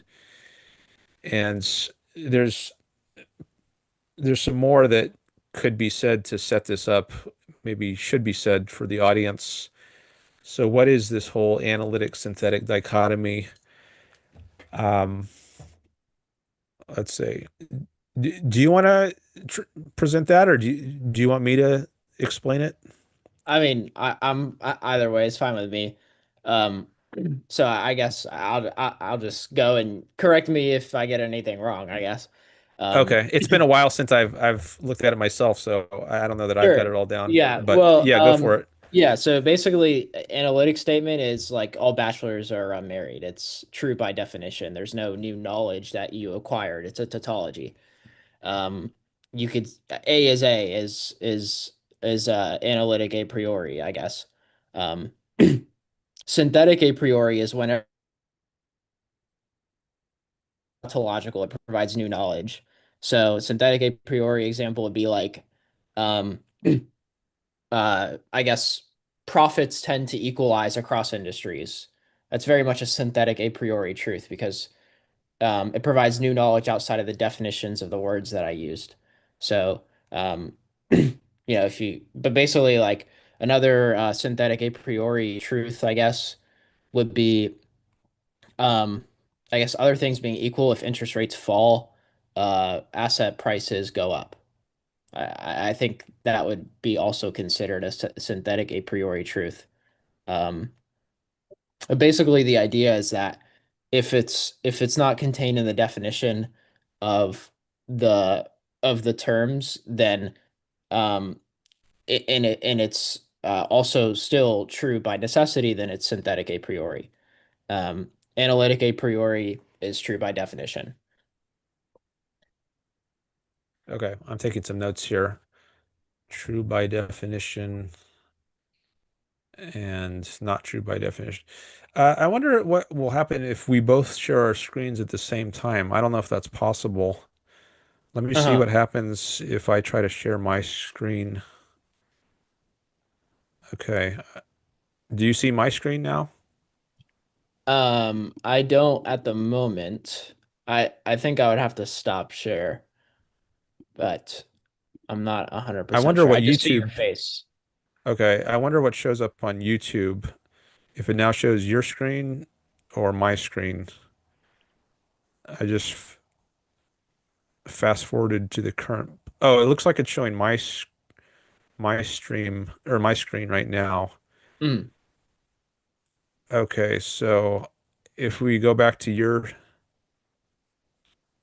screen, then I don't know if you'll have to reshare it or if I just have to stop sharing mine, or I don't know. Anyways, we'll figure it out. But anyways, I'm just going to put some notes here, which if you can't see them, maybe you can at least see them on YouTube as opposed to like in your browser, not your Zoom window. okay, yeah, I am on YouTube right now on my cell phone, and yeah, Okay. I So see it. I'm making some notes about what each of these mean. So an analytic truth is a truth that is true by definition. So you gave the Mm, example, all bachelors are unmarried men. So what is a bachelor? It's a married man, just by definition, an unmarried man by definition. mm, So it would just be true by virtue of the meaning of the words. right. Like what does it mean to be a bachelor? What does it mean to be married? Or it would be true by definition of those terms that all bachelors are unmarried men, whereas it would not be true by virtue of the definitions of the terms to say, well, you gave a couple examples, but let me give another example, which might make the point. So if I say uh, Dan is wearing a red shirt, here, let me type that out. Or Dan is wearing a shirt with red in it. Mm. That's not true by definition of what red means, what shirt means, or by the meaning of Dan. It's true that Dan is wearing a shirt with, oh, I didn't type that, a shirt with red in it. Um, So that it's would true, be but it's not true by definition of the meaning of the terms. Like if you just by knowing what a bachelor is and what it means to be married, you know it's true that all bachelors are unmarried men. But if you know the meanings of all the terms individually in this sentence down here, that's not enough to get you to the truth of this claim that Dan is wearing a shirt with red in it. So this would be a synthetic, what's called a synthetic truth, because we are synthesizing, that is putting together some information that is not contained in the meaning of the terms themselves. We have to add on some additional information to realize that this is true, whereas we don't have to add anything. We can just, for the analytic truths, we can just analyze it. In other words, take it apart into its components, just look at the meaning of the terms themselves without bringing any other information in. We can just analyze the meaning of the words themselves to know that it's true that all bachelors are unmarried men. right. And I would like to add, so that is a posteriori synthetic a posteriori truth, right? So what everything you said is all correct. But it is a there's four types of, I guess, like ways to acquire knowledge, I guess. The ones this the two that you hear profits tend to neutralize across industries. Um, that's a that is derived from the action axiom. So that would be a synthetic a priori truth. Um, the Dan is wearing a red shirt, or sorry, Dan is wearing a shirt with red in it, is synthetic a posteriori truth. So I guess there would be four categories: synthetic a priori, synthetic a posteriori, and then analytic a priori and analytic a posteriori. Um, Yeah, so let's get down these other terms that you're using. Let's define them one at a time so that mhm, people following along. This is so if you take a course on Kant in school, you'll probably learn a lot of this terminology. That might be the only reason you would come across it, at least most people. mhm. But since these are not familiar terms, let me also type those out here. A posteriori. Okay, so what that means is if we just here, let me put a definition here. Independence of experience. Mhm. It's Latin for prior to, I guess, Mhm. and it's what it's short for is, I guess it's prior to experience, or you could also put it as independent of experience. So if you know something, like if I ask you what is 2 plus 2, you don't have to look out at the world, at least not right now.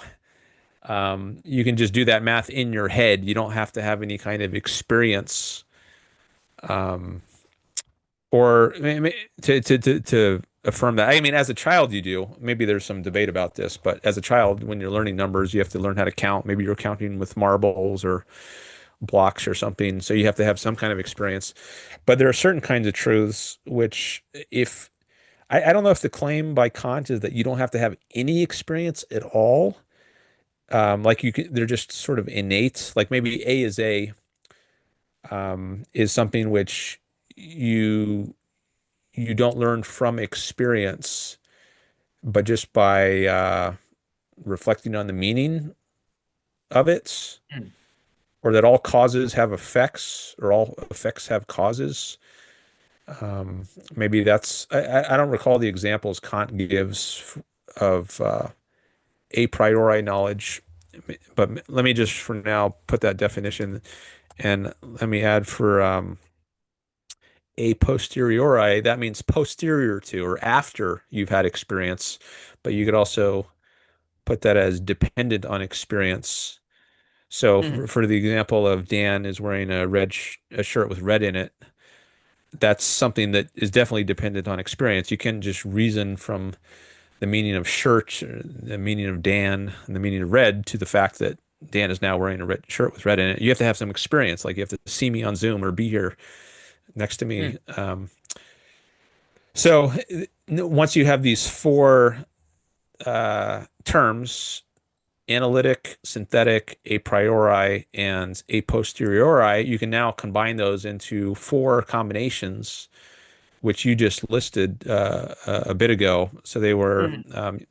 can you say them again for us? Sure. So we got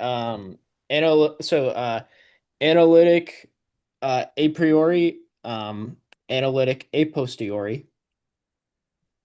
Um, just let me know Okay. whenever you want me to say the Yeah, rest. go ahead. Okay, so and then synthetic a priori and synthetic a posteriori. Okay. I have typed them all out now. Okay, and then for Kant, so Kant is reacting to Hume. In Hume, 18th century philosopher, I think he died in 1776. In Kant's Critique of Pure Reason, the first edition came out in 1781, and then that's the A edition, and then he came out with what's called the B edition in I think it was 1787. So in the decade after Hume Mm. died, and um, it was the whole work, or at least a substantial part of it, is trying to uh, uh, solve the kind of skepticism that Hume left philosophy in, like the position he left philosophy in. Some people have called Hume the wrecking ball because he just destroyed so much causality. Like there's causality, there is no such thing. Like if you might think one billiard ball knocks another one and causes it to move, but no, all there is conjunction in time and space. One thing happened and then another thing happens, but you can't say the first thing caused the second thing to happen on Hume's view. Now we might kind of be lazy mentally and just we're in the habit of thinking that there actually is a causal connection between the event of one billiard ball moving and then the one it uh, comes next to subsequently moving. But in fact, we have no rational basis for thinking one caused the other. Mm. And why don't we have any rational basis? Well, that's a big discussion, which I don't know that I could go into right now.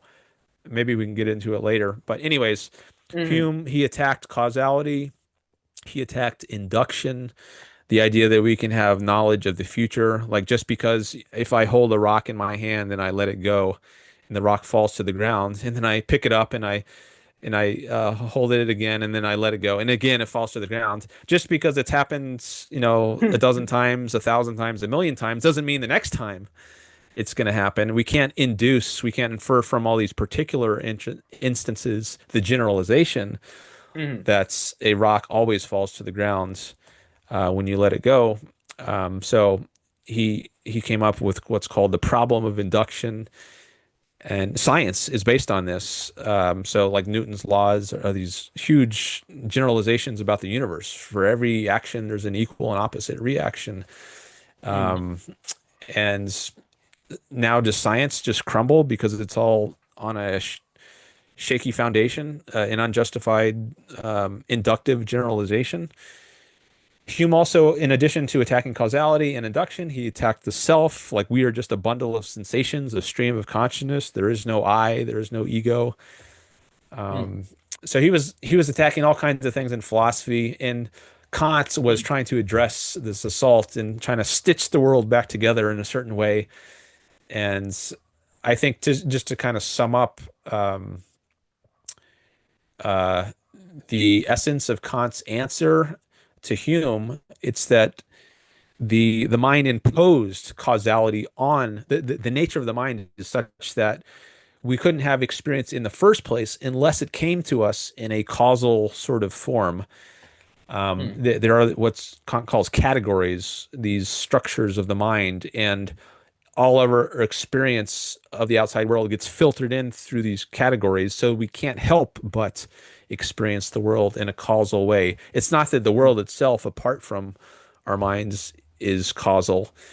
In fact, we can't even have awareness of a world, a mind independent world. We can only be aware of the phenomenal world, as Kant called it, not the noumenal world, which is true reality.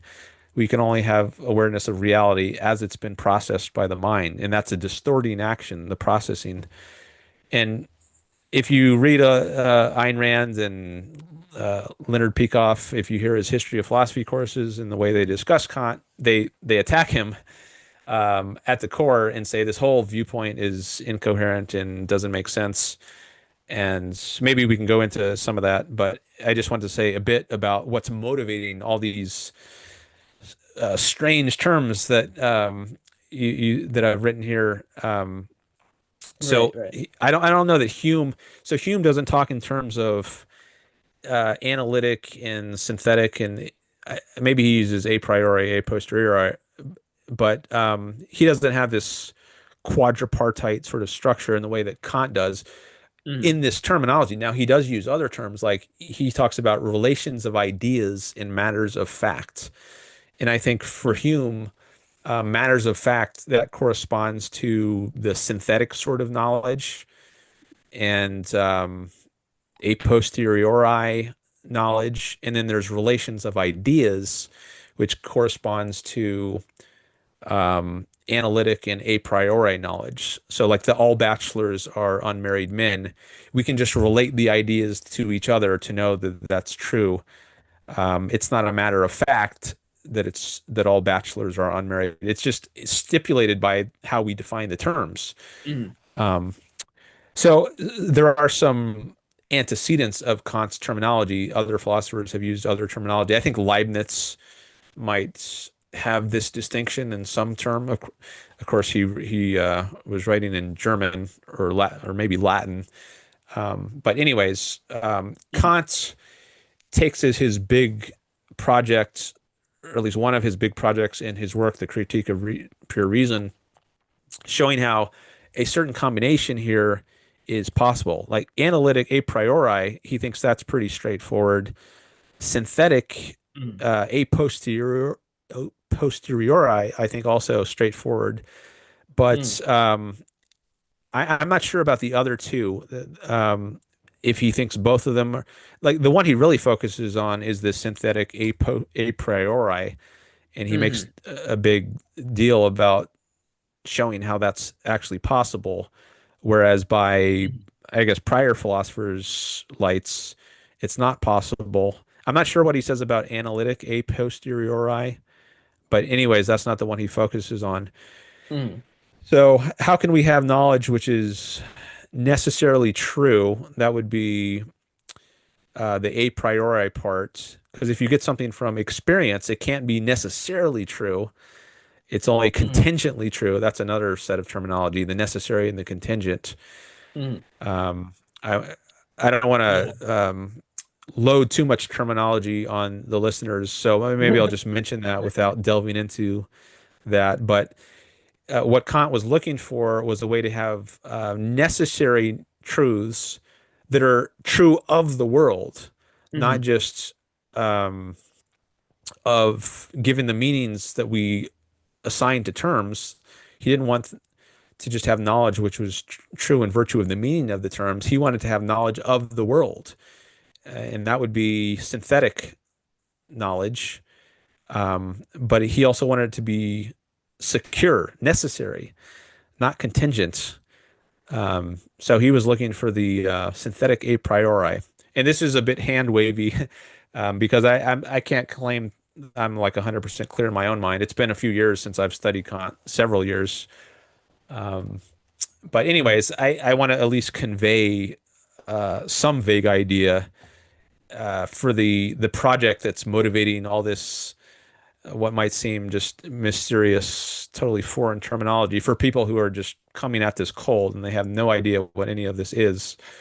I wanted to give some kind of idea of where all this terminology is coming from and why Kant cares about it.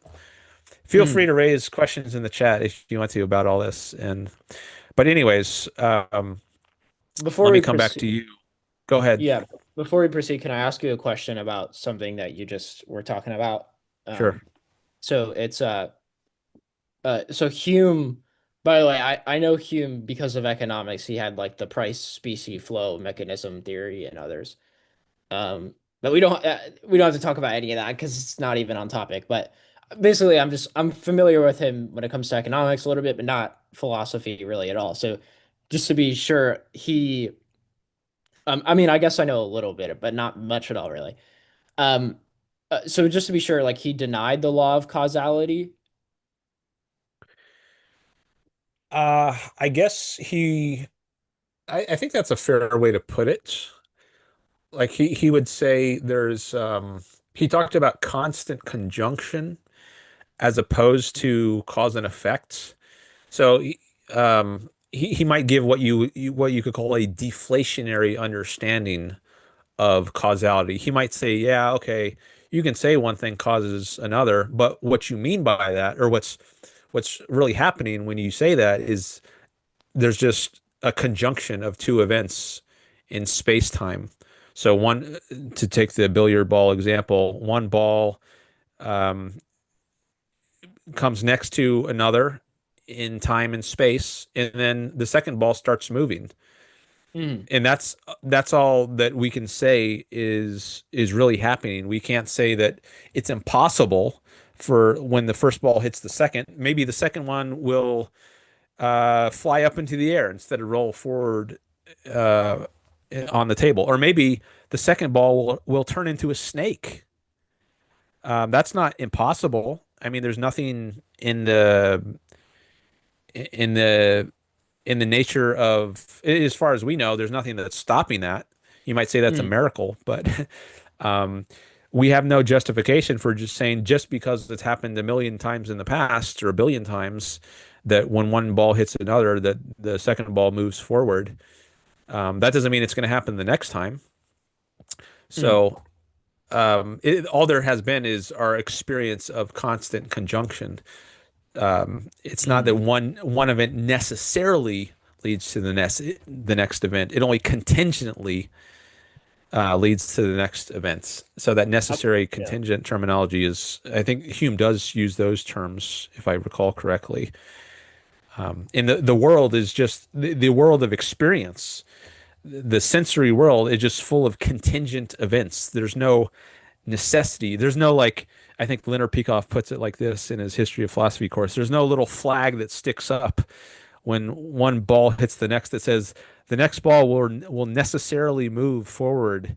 No, it just that's the way it happens. But there's no like metaphysical glue necessitating Mm. that one event follow the other. How could you prove that it's got to that it necessarily has to happen in a certain way? Well, Hume says no, you can't. So I don't mean to be monotonous here, but I, but I do want to ask you, stuff about this. So Sure. basically, he has like a skeptic. He's like got this skepticism, like Yeah. epistemic skepticism of like anything really. hmm Yeah, Okay. he's definitely a skeptic, and he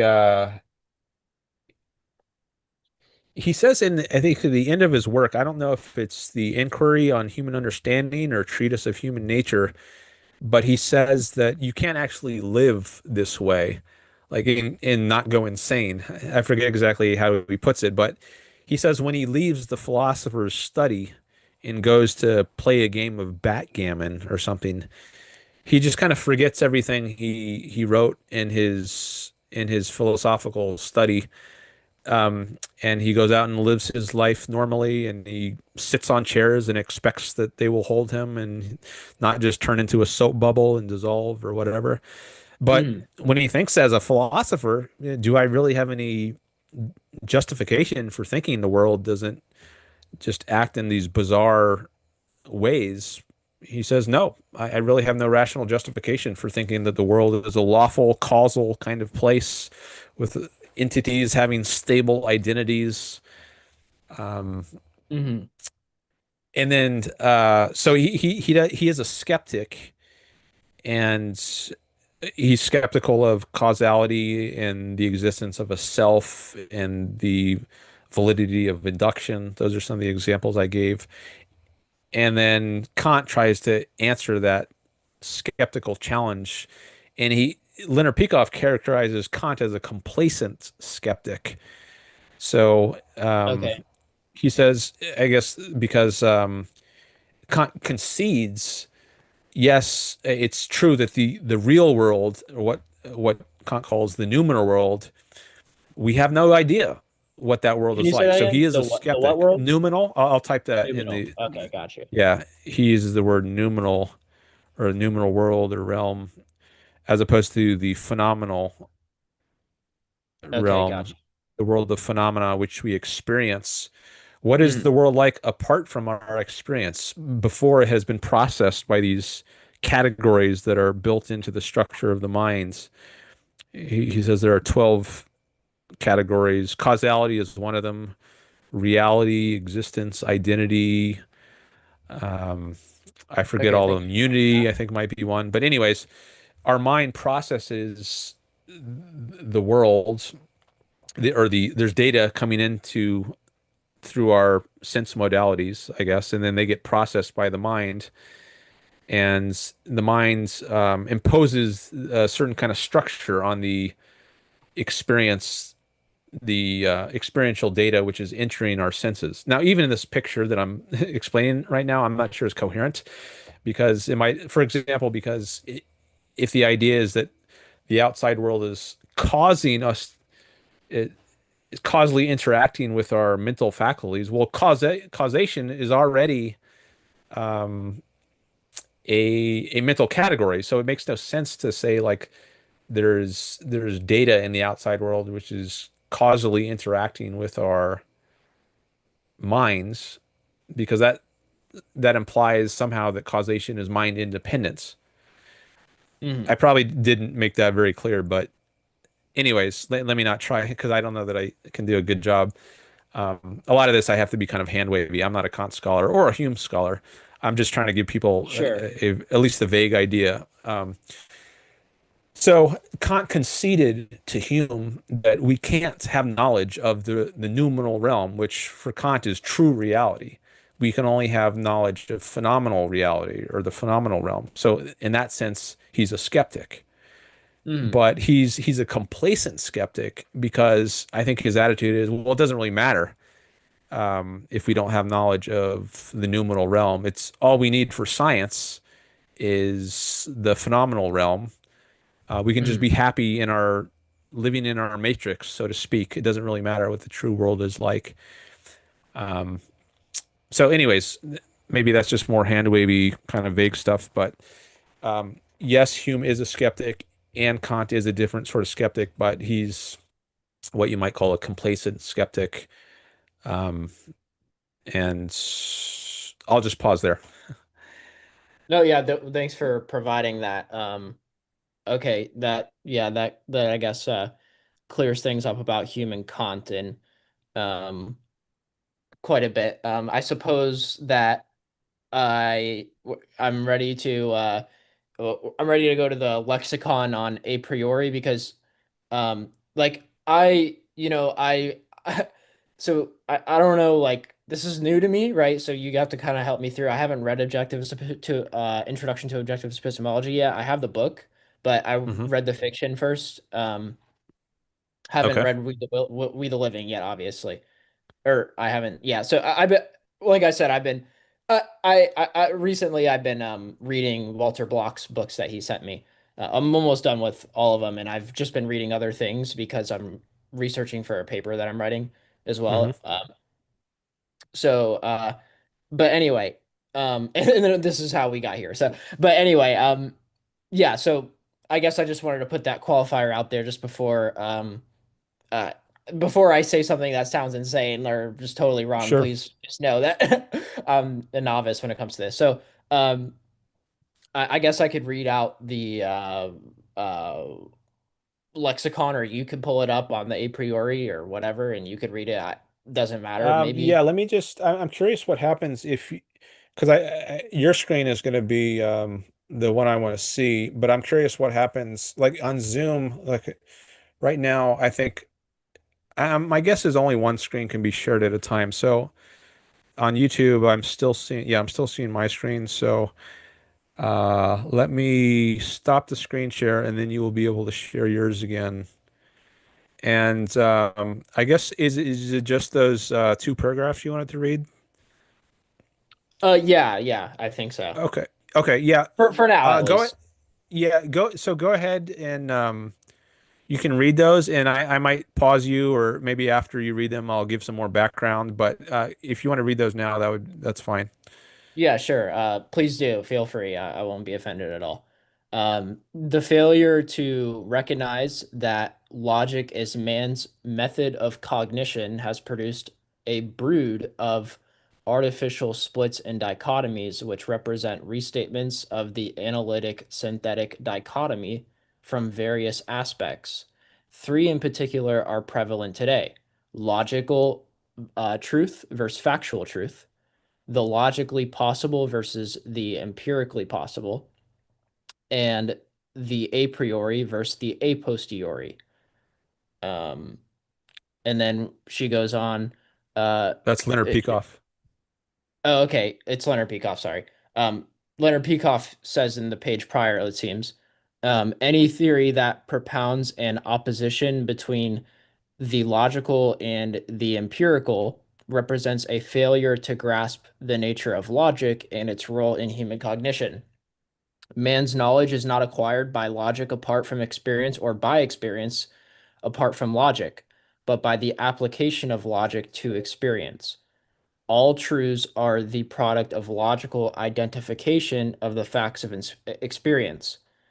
So, if I'm reading this correctly, fundamentally, all knowledge first, like, is the antecedent cause is, or like what must precede is always induction, right? That is the primary method of acquiring knowledge of the world's induction. Yeah, I would say that's correct. So we start with sense perception as infants. So Ayn Rand is an empiricist, and meaning that she thinks knowledge begins with sense experience. We don't have innate ideas like Plato thought we have in the womb. We already have knowledge, and then after we're born, that knowledge is already in us, but it can just be brought out of us. Like I don't know if you read any of Plato's dialogues involving Socrates, but there's one in particular called the Meno, where he leads a slave boy to figure out the Pythagorean theorem that the square of the sides of a triangle of a right triangle are equal in size to the square of the hypotenuse. I think that's the example that he uses. But anyways, Socrates doesn't give him the answer outright, but he just kind of asks these leading questions in order to. Um, oh, I think I just lost Holden.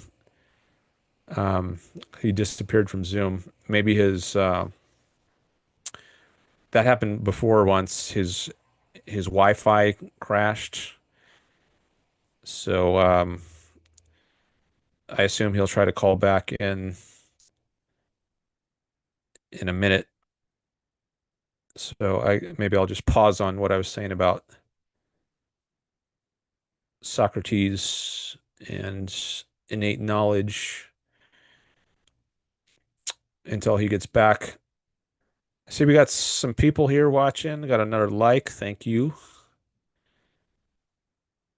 Anyone else want to say hi in the chat while we're waiting for Holden to try to call back in? Anyone want to? You can just say hi. You don't have to ask a question or a comment. Although, oh, Jonas says hi. Hello. Is that Jury? No, Jury had a different screen name, right? Uh, I guess I can share my chat window now. Oh no, it looks like Holden is called back in. All right, well, thanks for saying hi, Jonas. All right, Holden is called back in, and I just admitted him. All right. I think I Hey, sort of heard you. Okay, yeah, now I hear you well. hey, Okay, I'm there you sorry. are. Oh, no I worries. keep having the same problem with my Wi-Fi. It's a nuisance, but it is what it is. Um, No so you worries. were saying that uh so you were saying that um Ayn Rand is an empiricist were the last words that I heard you say. So if you don't Yeah, mind, would you pick back up there? right. Because she's an empiricist because she believes that knowledge begins with sense experience. Hmm. So, like as infants, we have sensory experience of the world, and that's the basis of our knowledge. We don't come into the world knowing things like the Pythagorean theorem, like the sum of the squares of a right triangle, the sum of the sides is equal to the size of the hypotenuse. Now, I was saying that some philosophers, notably Plato, um, he was a rationalist, and he thought we had innate ideas, and that these innate ideas could be brought out of us through the right prompting. So if you read some of Plato's dialogues involving Socrates, in particular, there's a dialogue called the Meno, Meno, and I think that's the one, or is that? I think it's the Meno. Yeah. You see Socrates um, questioning a slave boy, and he leads this slave boy to see the Pythagorean theorem, Hmm. and it's meant to be an illustration that this knowledge was already in the slave. Like Socrates didn't tell him the answer; he just helped him bring out, give voice to what was already in him. So there is this view that we have innate knowledge, we're born with knowledge, but Ayn Rand rejects that. Empiricists generally, that would also include Aristotle, but also later kinds of empiricists, like including Hume, they think that knowledge begins with sense experience, Hmm. but then we can go beyond that. And this is where I think there are some more differences between various empiricists.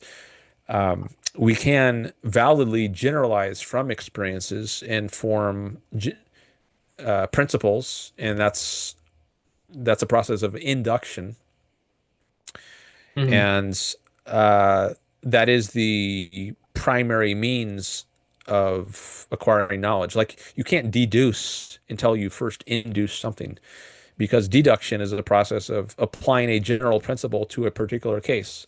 So, for instance, if I know that all men are mortal, and then I hear that Jim is a man, then I know that Jim is immortal. I've applied this generalization to this particular case.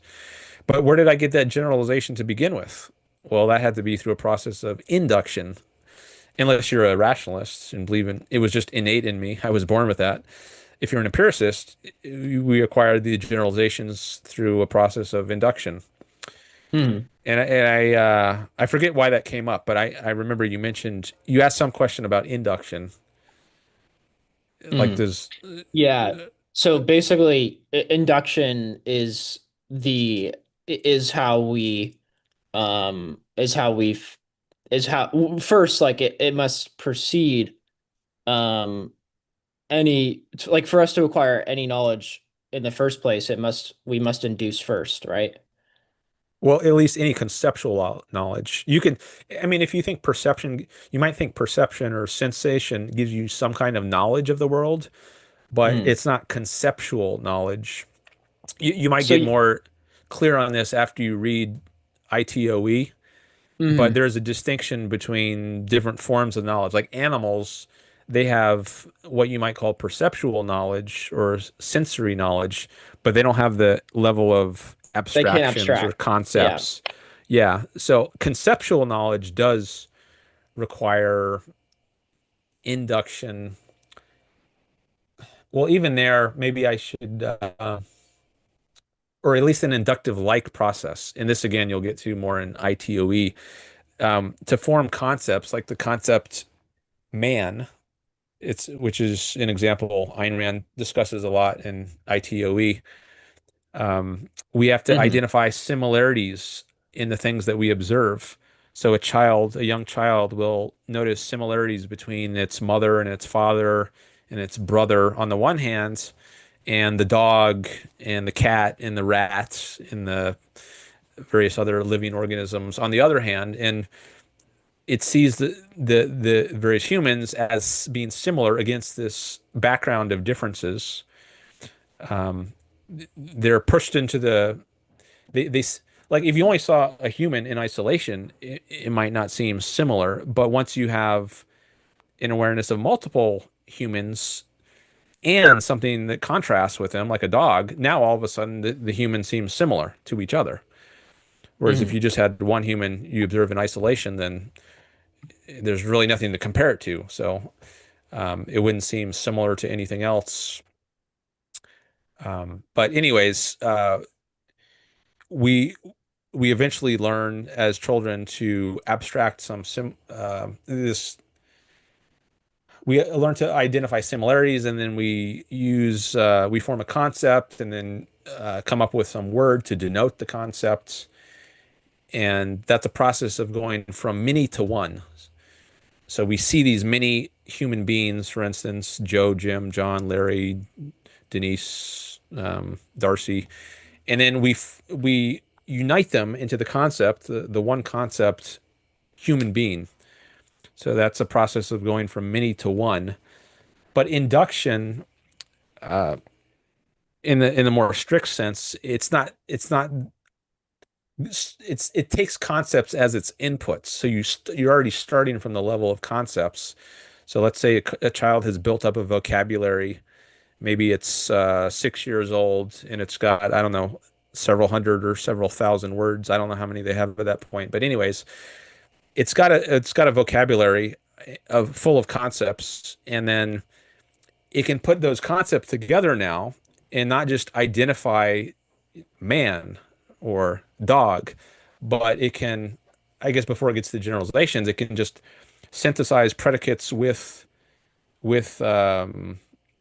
subjects and say like man tall, or Hmm. Hmm. dog brown, and that's now it's putting things together into sentences, and eventually learns to use copulas. That's like are and is. The man is brown, and articles like Hmm. the dogs are black or whatever. Now, even that is not yet induction. It's learned to use sentences, but now once it's at the level of sentences, um, it can it can start to do inductions. Like for example, it's I guess we can use mortality. So it sees the dog dies, its great grandfather dies, its grandmother dies, and then eventually it reaches the generalization, all humans die. Hmm. Now it's really doing induction, where Hmm. it's already at the level of concepts, it's already at the level of sentences, putting concepts together, but now it's forming generalizations about those relationships it observes.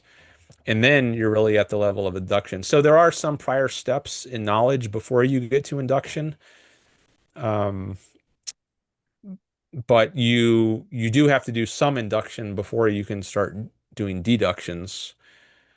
Hmm. Anyways, I don't know if that answers what you were asking or clarifies anything, but I'll just pause there. Yeah, no, I think that does. I guess like the big question then would be, so I guess like animals, or even yeah, I guess animals they like this, and this was in the article I read by the way, so I just read about this earlier. He brought up like a quote from for the new intellectual. Basically, what Ayn Rand was saying was that animals they can sense and they have perception, but they can't abstract, like you were talking about earlier. Hmm. Um, and conceptualize. Um, so I guess when does the big You question you then would be broke up like, for a second. You said they sense Yeah, and they have perception, and then and then but they can't conceptualize. Like yeah. they don't have the volition to form concepts. And in order to form concepts or to be able to choose, I guess like that implies free will whenever she's saying that. Because man can choose to reason to form concepts and abstract, or he can choose to not think and not abstract and form concepts. And then um I guess like but animals can't do that. That's distinct from humans and animals. I get yeah. Technically, Holden animals are whatever. You get what I'm saying. Um, so I guess like the big question then would be, when is it that?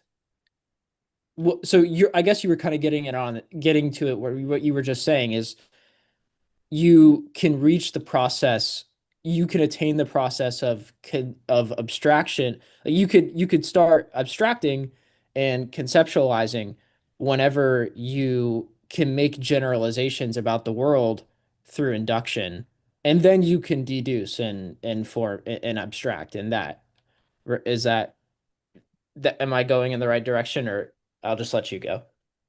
Okay, let me share my screen again. I want to make some notes. Where's my... Okay, I think this is the one I need.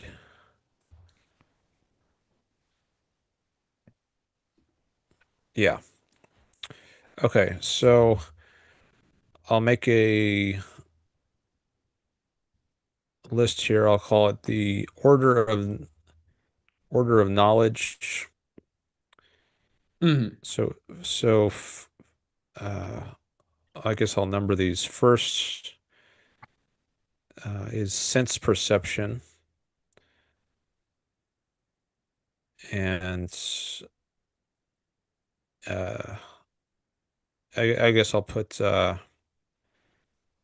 humans and non-human animals have this. And Mm. just to give some examples, the five senses like sight, hearing, tasting, touch, smell. Okay, which Aristotle identified. I don't know if he was the first, but the first I know who talked about the five senses. Mm. And then we get to the distinctively human level, and we could call that the level of concepts or abstractions. And that's where you notice similarities among the things you observe, and you eventually learn words to denote the things that are similar. I'll say the distinctively human level. Mm. And similarities are noted and integrated into concepts and labeled with words. Mm. Okay, and then we could say there another level, or at least another level that I identified is there's not like one way you could do all this, but someone else might break it down into finer grain steps. Someone else might Sure, sure. give more coarse grain steps, but just so we have something to work with, I'll say the next level would be integrating concepts into propositions. Hmm. So, let me actually go up a step and just give an example of like man, dog, some of the early words the child might get. Actually, the child has before it gets concepts. I think we can add a new step. I'll the level of proper names. So that's where uh, maybe that's similar between humans and non-animals. But for instance, the child says "mama," and data. And these are words that pick out particular things. Like Holden, it would be another one. So Holden is not a concept. It's a proper name. It just picks out one particular thing in the Hmm. world. But concepts are different because when you're at the conceptual level, you're looking at a bunch of different things and noting that there's something similar. Like if a child notices there's something in common between Mama, Dada, and Holden, then it learns to call that thing man or human. I guess we can use human, not use a as gendered a term, but man is often used in a genderless sense. Hmm. But Right, right. anyways, so once you get to the level where you don't just have words that pick out particular things, but they denote a whole class of things that are similar, then you're at the level of concepts or abstractions. Here's some more examples: house, tree. Just tree Okay, or nouns, I guess, for yeah, number these are all three. nouns. Now there's other more complicated words like concepts of attributes, like tall. That's not a thing; it's an attribute of a thing. Right, Or fast. Again, it's not a thing, it's an attribute of a thing. right. Um, and the levels might start to get mixed up as you go forward, Sure. but the simplest level of concepts is just nouns, common nouns like these. Um, and then once you actually that gets to the next level, integrating concepts into propositions. That's where you do start to put concepts of nouns together with concepts of attributes. Like, for example, you say, dog is fast, Mm. right? Now we've got a concept of a thing being tied to a With an concept adjective. of an attribute, and we can now form a sentence. We've got a subject, dog, and a predicate is fast. Mm. And then the next level up would be, I guess we could call that integrating propositions into wider propositions. For example, generalizations. And to use an example I gave, great grandma died. That's one proposition. Plus, uh, uncle Uncle Mark died. And let's do one more. Plus, uh, President Lincoln died. Hmm. And then from all that, we get the generalization, all men die. Hmm. And that is a process of inductions.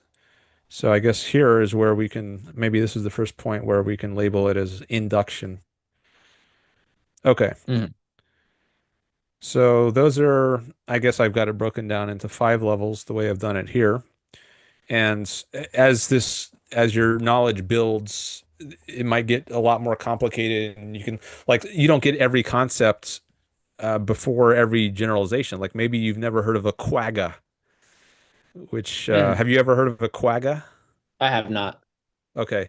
Well, apparently that's some kind of zebra-like animal that I think is now extinct. Actually, Harry Binswanger used that example in one of his talks, and I remember I'm just going to look it up real quick, do a quick Google search on it. Oh, it doesn't allow me to here, let me type it in. Ah, somebody says congratulations, Dan, in the chat. Thank you. Amir LX Quagga. Oh, did Okay. something, what happened? Oh, What are I they? went to a different screen, which allows me to do a Google search from it. I'm just saying, what are they congratulating you on? Oh, that must be for the getting my YouTube channel monetized. Oh, yeah, that's right. That's right. Okay, so Yeah. here's the Congrats, quagga. Dan. But Thank yeah, you. okay. Thank you. Appreciate it. Yeah, of course. Um, a quagga is an extinct subspecies of the plain zebra that was endemic to South Africa until it was hunted to extinction in the late 19th century. Okay.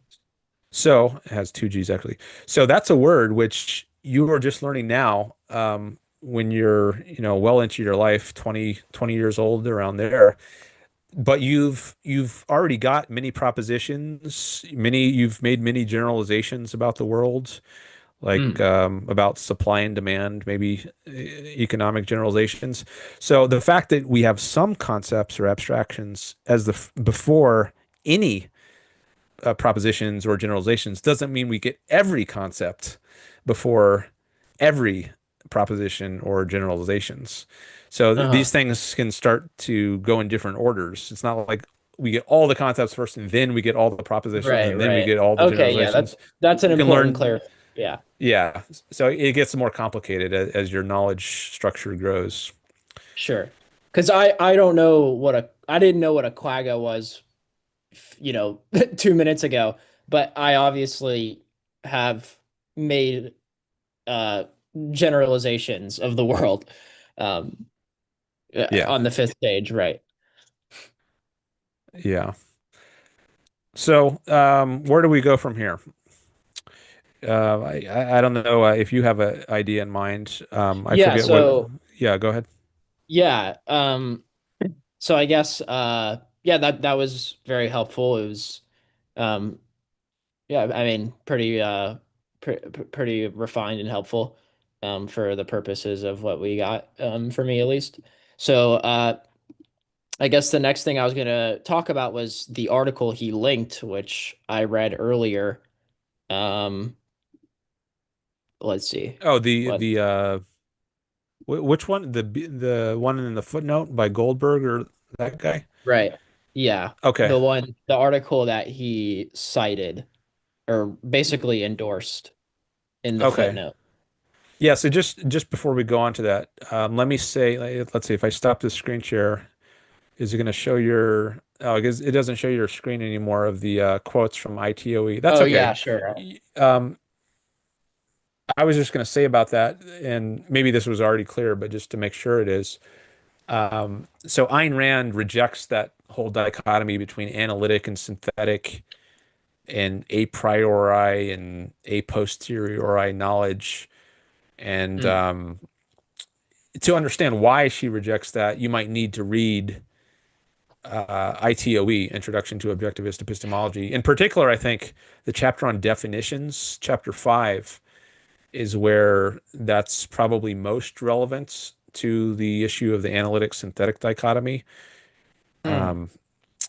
But after you read that, I think that'll give you a better understanding of why she rejects that entire framework. Okay. Um, Yeah, well, I'll be there soon. okay, yeah, and So he maybe we can get into it some now.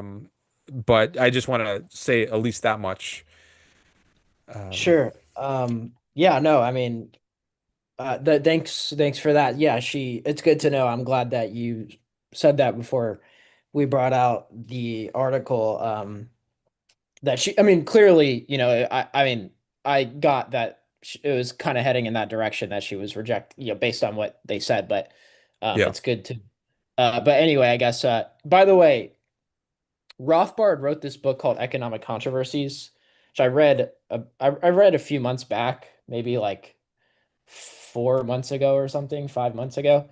In this book, it's like a collection of essays. It's in the first part of the book, he has like uh this section that's called the Mantle of Science, and or I guess like it's one of the articles he wrote, but it's like on method, section 1 on method. Basically, he Rothbard was influenced by Ayn Rand, um, and he calls himself a Scholastian or Aristotelian or whatever. So, he was like influenced by Ayn Rand, but obviously he wasn't the same by any stretch of the imagination. Um, but basically, he believes that there truly isn't anything that is a priori. Um, yeah, basically he says in there that he doesn't believe that a priori knowledge actually exists.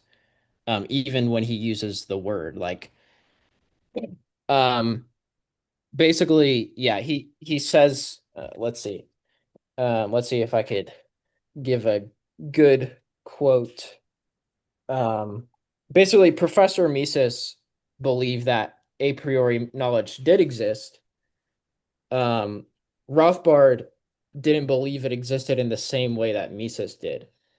Um, okay, so he says, apart from the usual pragmatist antagonism to the apodictic laws of logic, okay, hold on. I should have came prepared because I'm just doing this extemporaneously. Um, I'm just taking some notes here. You said Mises believes a priori knowledge exists, and Rothbard does also, but not in the same way that Mises thinks it exists. yeah, I mean, technically speaking, Rothbard did not believe a priori existed based on the idea that it's independent of experience. Okay. So like if we yeah. Um so let's see. Can't remember exactly where he said where he was talking about this in this way. Um okay, hold on. Sorry, maybe reading No the chat worries. or something.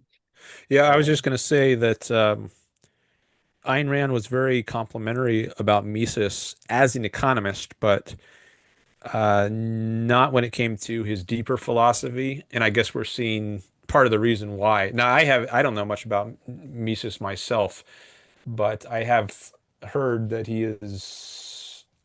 I think I've heard he's Kantian in some respects, and so maybe his adoption of some of this terminology is evidence of that. Like if he accepts a kind of a priori, a posteriori dichotomy, I guess that maybe that shows some Kantian influence.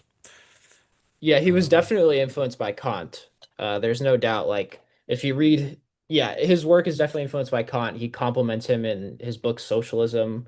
I remember, um, he's definitely he. Bottom line, he's definitely influenced by Kant. There's no doubt about it. okay, Um, yeah, and so Ayn Rand is very opposed to Kant, so not surprising that she would be very opposed to him on fundamental issues of philosophy like metaphysics, epistemology.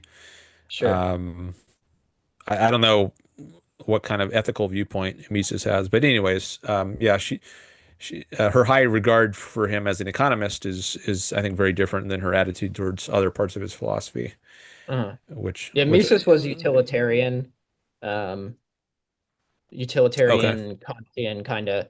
But here, I think this might be where we're supposed to be looking at.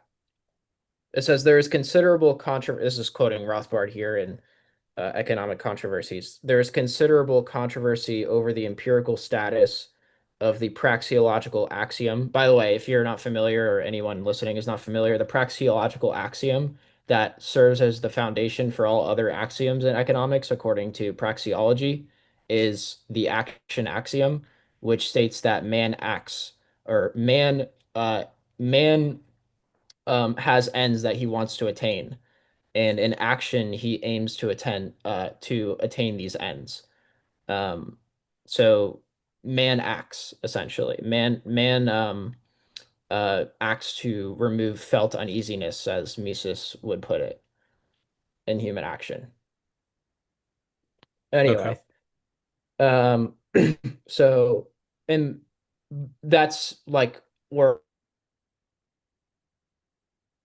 I told you earlier, profits tend to equalize across industries. So in true equilibrium, the return on invested funds would all be the same. It would all, but yeah, anyway. So not to get too much into economics, so just trying to give a general conceptual framework for which Mises and praxeology is. Okay. Um, so if it's cool, I'll just read this out real fast. So yeah, Rothbard says there is considerable controversy over the empirical status of the praxeological axiom. Professor Mises, working with a Kantian philosophical framework, maintained that the laws of thought, the axiom is a priori to human experience and hence apodictically certain. Apodictically meaning just you probably know what it means, but for people in the audience, it means something that is necessarily true and self-evident. Apodictic. Um, the analysis has given rise to the designation of praxeology as extreme a priorism. Most praxeologists, however, hold that the axiom is based squarely in empirical reality, which makes it no less certain than it is in Mises's formulation. If the axiom is empirically true, then the logical consequences built upon it must be empirically true as well. But this is not the sort of empiricism welcomed by the positivists, for it is based on universal reflective or inner experience as well as on external physical experience. Thus, the knowledge that human beings have goals and act purposely to attain them rests not simply on observing that human beings exist, but also on the introspective knowledge of what it means to be human to be a human possessed by each man, who then assents to this knowledge. While this sort of empiricism rests on broad knowledge of human action, it is also prior to the complex historical events that economists attempt to explain. Um, okay. I guess to go on to to skip a little bit further on, he says, from this philosophical perspective, then all disciplines dealing with human beings, from philosophy, history, psychology, and the social sciences, must, as their starting point, the fact that humans engage in motivated, purposive action are thus different from unmotivated atoms and stones that are objects of the physical sciences. Okay, so he's just talking about in this article, he basically distinguishes. He says humans have free will, unlike inanimate objects like stones, um, that are just at mercy to. They don't have any mind of their own. They can't choose. They're subject to just I guess I mean everybody's subject to physical laws, but basically they don't have choice. But anyway, uh, okay, I think. Um, is that all we okay. I don't This is the B. Goldberg guy you're reading? no, this is Rothbard. Oh, This is Rothbard. this is Murray Rothbard, yeah. Okay. So he's basically so in basically what I'm getting at here is that Rothbard didn't view forgot why why I was doing this. Basically he didn't view he says I mean there's basically nothing a priori in the sense that it's independent of experience. um that general induction is necessary. um yeah, Hmm. general induction is necessary. Okay, so anyway, I mean anyway, I don't know if it's going to be very fruitful for us to get into this too much, but basically, given time constraints, but um, you know, not that I have to go here in a minute, but just, generally speaking. Um, anyway, so yeah, basically, there is like not everybody basically not everybody in the praxeological tradition takes the same Kantian view as uh as Mises does. Now, uh I Hans Hermann Hoppe is without question a Kantian. Um but yeah, anyway. So that's who obviously where we got to this point is because of Hans Hermann Hoppe's book. But yeah, anyway, so I guess if you have any comments on that before we get into this article that he cited in this footnote, or Hans Hermann Hoppe did to be precise. Okay. Um, yeah, Yeah, I don't have any comments right now. I just do want to take a look back at the chat now. sure. See if there's let me see what's going on there. Oh, Jason Adams is here. He also says, congrats on monetization. Thank you, Jason. Appreciate it. Yeah, it's a good state to be in. I look forward to making some YouTube money. Not tonight though. Tonight is just a regular stream. I got to read up on the exactly all the details about how super chats and so forth works. Mm. And I'm not sure when I'm going to start taking them. To be determined. All right, let me look at my analytics here. Got some more likes. Thank you. Let me check one other thing. Okay. Oh, I got a Facebook comments. I guess someone reacted to, a few people reacted to my, I posted also on Facebook that I got monetized and I put a link to my stream. So let me take a quick look at, oh, there's a congrats from Abton Fruzande. All right, I'll have to reply to that later. Let me go over to X. Looks like there's, oh yeah, couple more likes there. Nice. Yeah, I always try to announce my streams on Facebook and X before I go live. Okay, so it looks like I'm pretty much caught up on the chat. I guess most people are just listening rather than chatting. That's fine. So, all right, I'm back. Where do we go next here? Yeah, well, Well, I suppose we'll just go to the article he linked. oh, yeah, yeah, okay. So I this is the shared one my by B. Goldberg. What was his name? Yeah, Bruce Goldberg. I Bruce think it was just Goldberg. B Goldberg in the footnote. Okay. So yeah, but anyway, regardless, well, he starts off this article by saying Ayn Rand is popular, and um, What was the I title? don't. It's called Ayn Rand's for the New Okay, Intellectual. gotcha. So he starts off the article basically by saying that Ayn Rand is basically she's super popular. She's a force to be reckoned with, like especially around her books sell well, all this. And I'm paraphrasing, obviously, and I don't disagree with her conclusions, but she lacks rational arguments. She has a paucity of rational arguments, to quote him. Um, the frequent I guess so the frequency with which nonsense is offered as self-evident truth, the hysterical ranting against opponents who have had their views distorted beyond recognition, the amateurish psychologizing in a ward, the sloppiness of the whole thing, which forces me to regard it as a paradigm of philosophical incompetence.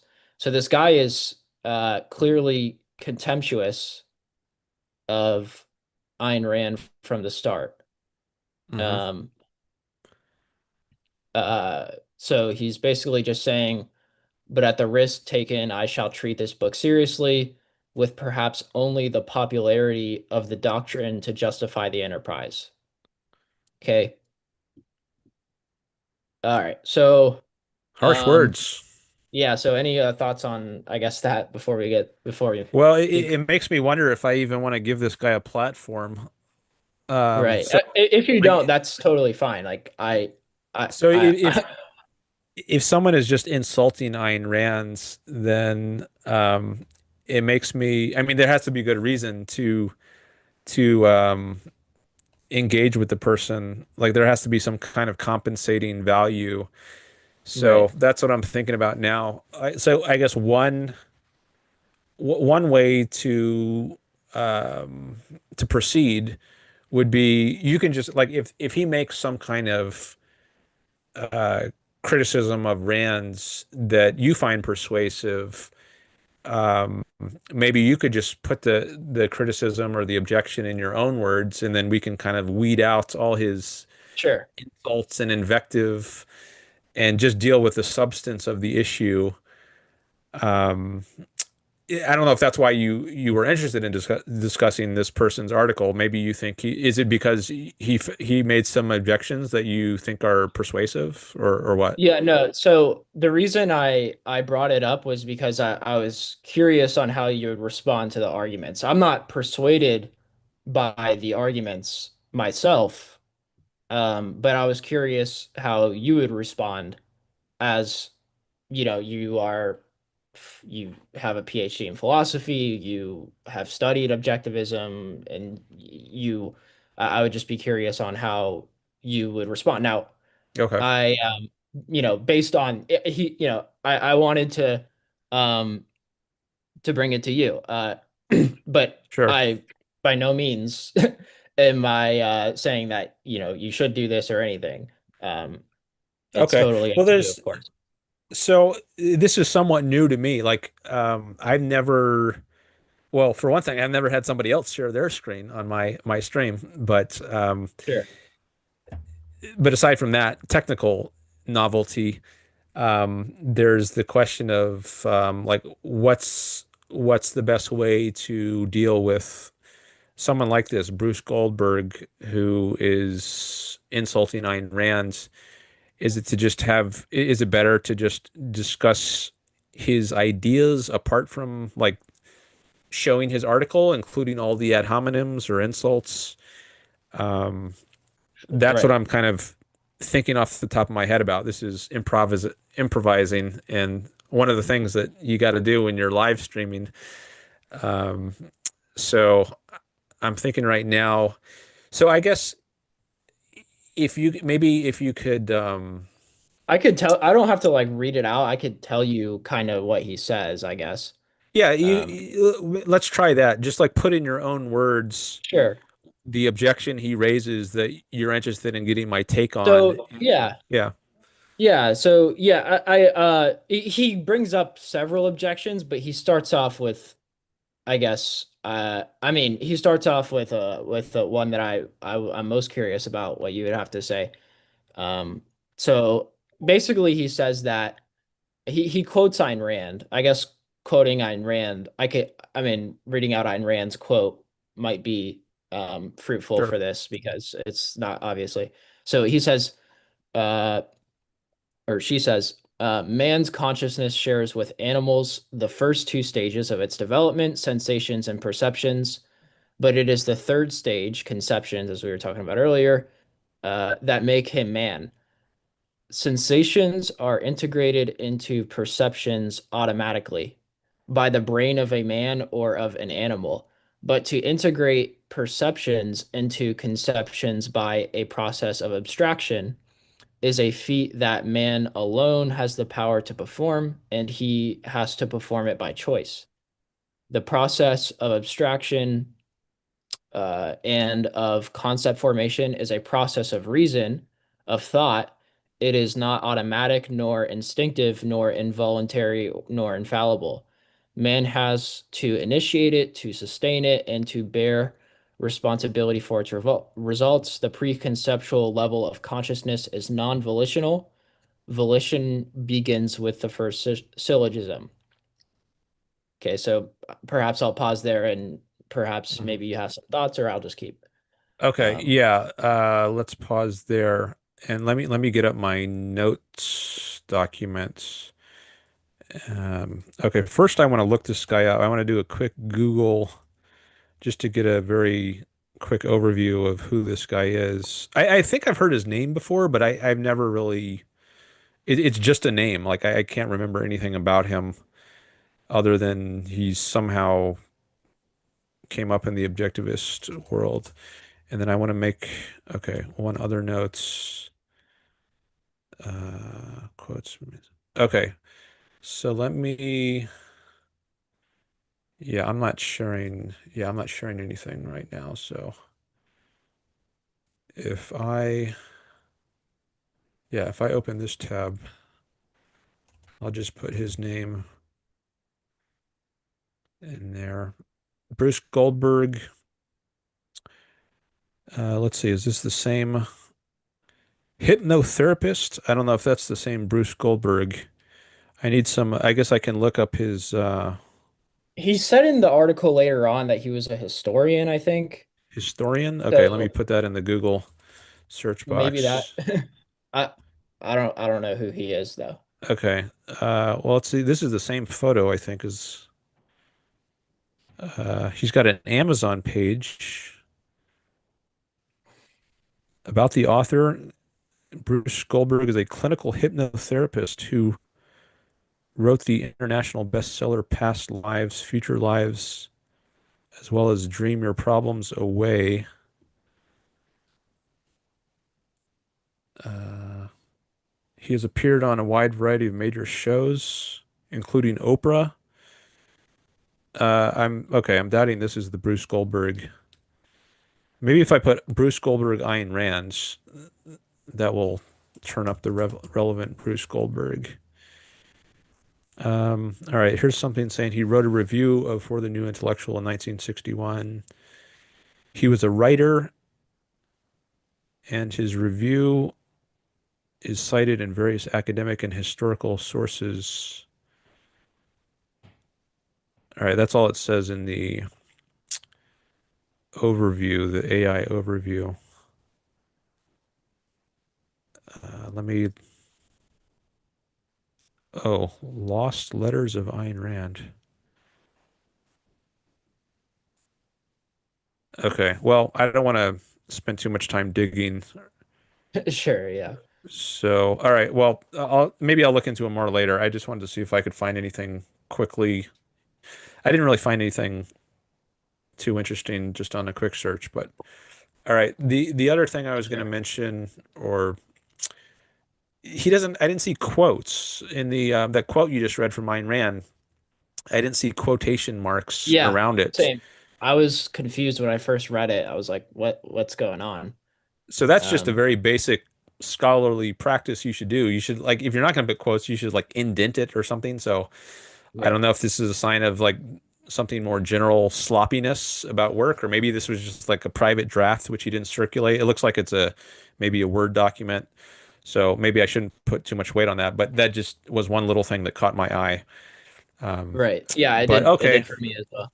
Yeah, but other than that, I mean, I don't have any comments right now. You just read Ayn Rand's quote. Right. But so Sure. we can go on to the whatever the next point you want to raise is. Yeah, so in here he doesn't make an ad hominem attack on Ayn Rand, at Okay. least. So he basically responds by saying, in the first place, what are sensations and perceptions as the expressions are used here? The author states on page 153, I guess, yeah, he puts quotes here. Reason is the faculty that perceives, identifies, and integrates the material provided by man's senses. But if perception is a function of reason, then presumably if animals share with man the ability to perceive, they too must be possessed of that faculty. Or does reason perform the perceptual function with regard to the material provided by an entity's senses if and only if that entity is man? He basically goes on to say, uh, in the case he's basically goes on to say, like, at what stage does perception happen? Because if it's a single stage where you perceive, um, and it's uh, and you use reason to do so, then that would imply that animals um, can also behave in a rational manner um, with volition, and if not, then uh, then basically what she's saying is false. Um, So yeah, I guess I'll leave it there for now. Okay. I don't, I might have to read it again, but on first read, I didn't really follow the issue. She defines reason as the faculty that perceives, oh, I see. Yeah, perceives, identifies, and integrates the material provided by man's senses. Okay. I think that quote is from Atlas Shrugged. So in For the New Intellectual, so you might be getting some. No, you've already read Atlas Shrugged. This is not a spoiler. Um, Right. so in her book For the New Intellectual, she collects together the main speeches from her novels, And so even this, though this is quoting for the New Intellectual, it's ultimately quoting Atlas Shrugged. It's quoting Francisco, right? I would guess this is Galt actually. Galt's speech. Is it? Okay. Um, Someone can verify that maybe. Right, maybe I can look it up later. But she does make a change from what she says in Atlas Shrugged.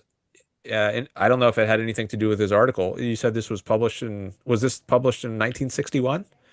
This It article? was something, yeah, let's see. I mean, I think it says it in the footnote from Hoppe. Yeah, 1961 it says here. Okay. Well, maybe this had some effect on her because I know in later works, I think it might have been the Objectivist Ethics. She took out the term perceives, and she just said reason is the faculty that identifies and Uh, integrates the material provided by man's senses. So this quote is from ultimately from Atlas. So I don't know if she heard about Bruce Goldberg's criticism and that's the reason she took it out, or if she independently decided to take it out. But anyways, I guess she later than Atlas decided that perception was should be considered a distinctive faculty from reason, and reason operates on it as a basis. It integrates and identifies the material provided by the senses, but perception is not itself part of reason. It's like the basis of reason. Um, okay, got you. So, identifies and integrates yeah, is so this is prior to when she made that correction for whatever reason. yeah, yeah. Or I guess more precisely, she stated, um, or whatever Yeah, language. maybe it had something to do to this article because her essay, The Objectivist Ethics, I think that initially was delivered in it was a lecture delivered in 1961, and I think that's Uh, where she first gives a definition of reason that does not include perceives. So that's the same year as this guy's article was published. So it seems uh, possible, at least, that he had something to do with her reason for eliminating the word perceives. At least hmm, possible. Maybe someone sure. knows. Maybe someone actually has researched this, but this is interesting. Um, I'm curious to actually look in the objectivist ethics now. Actually, I guess I'll do that. Let me go to my Kindle Cloud Reader and pull up the objectivist ethics and I'll search on the phrase reason is the faculty. Or that's not turning up anything. I'll just put in faculty. Okay. Actually, maybe if I put in, oh, here it is. I found it. Page 25. I'll share this on my screen.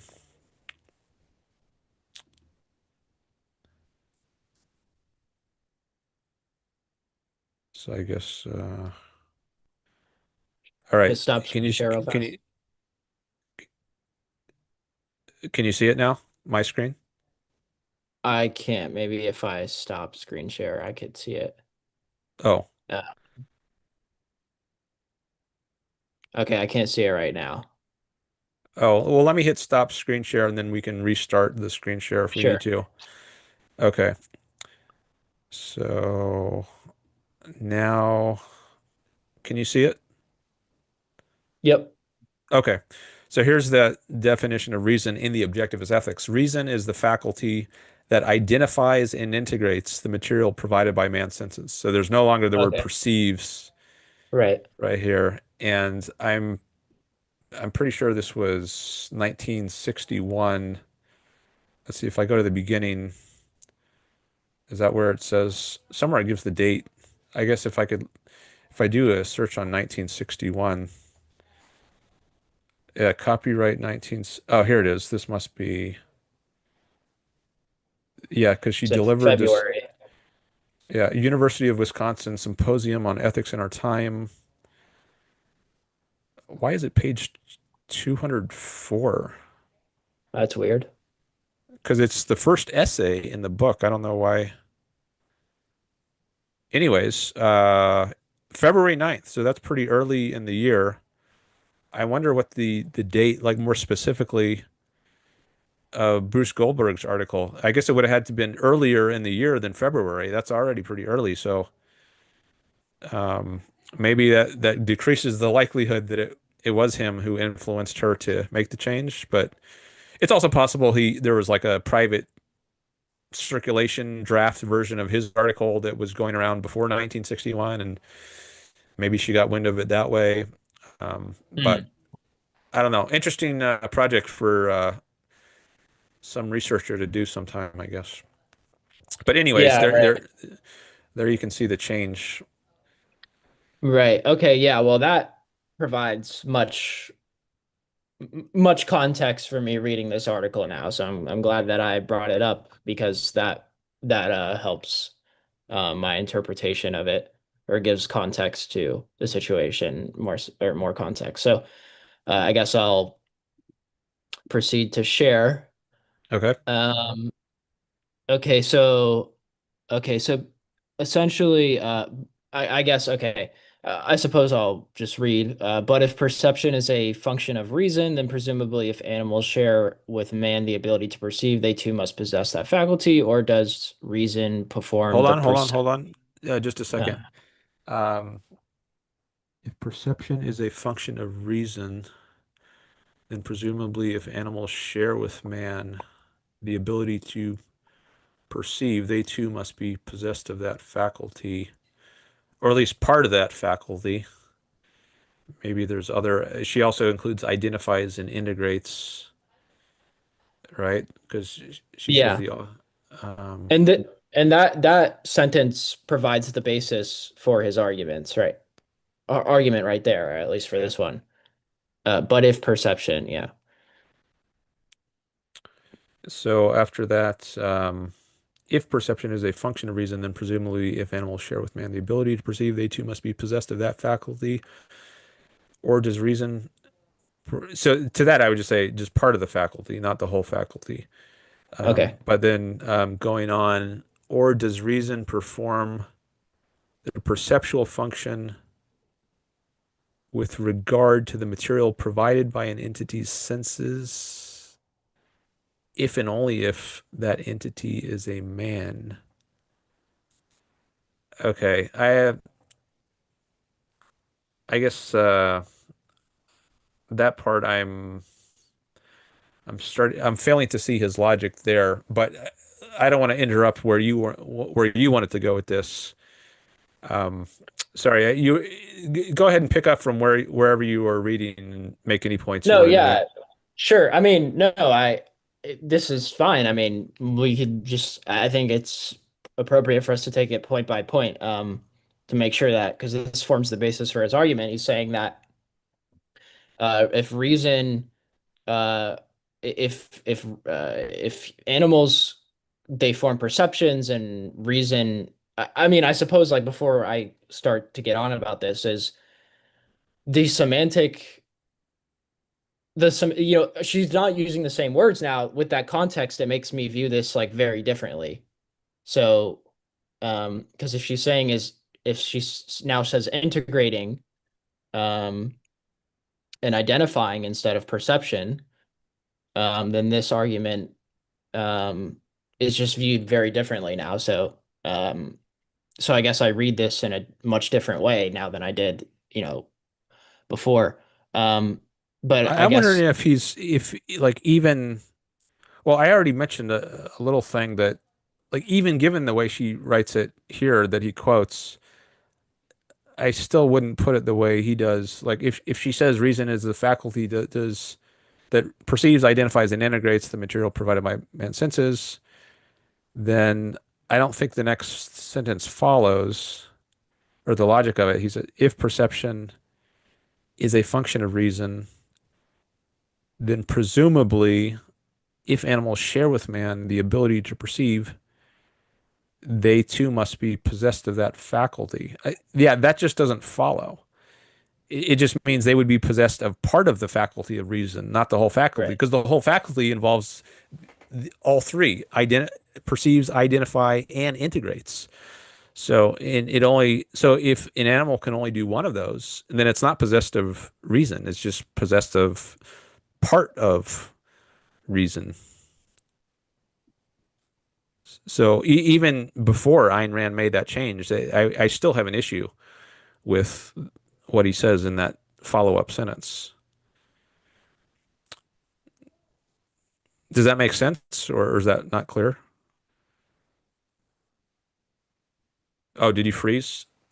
I think did I lose Holden again? His video is frozen. Maybe his Wi-Fi had a problem. I guess maybe he's trying to oh yeah, he just dropped the call, so I guess his Wi-Fi is acting up again. He'll probably call back in a minute. Let me look back at the chat. Okay, don't see any new chats. I think maybe all the footnotes got put in the back of the book. Maybe that's why it's such a high page number, 204 out of 206, where I found that footnote identifying the dates of the for the objectivist ethics lecture in 1961.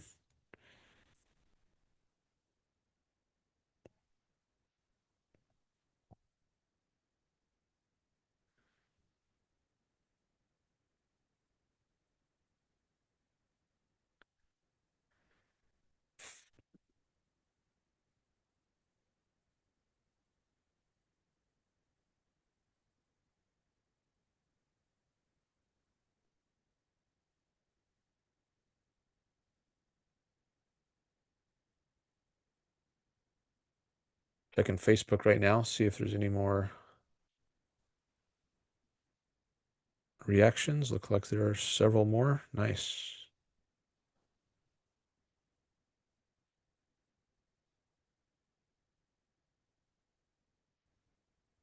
Oh, Holden is back. Okay.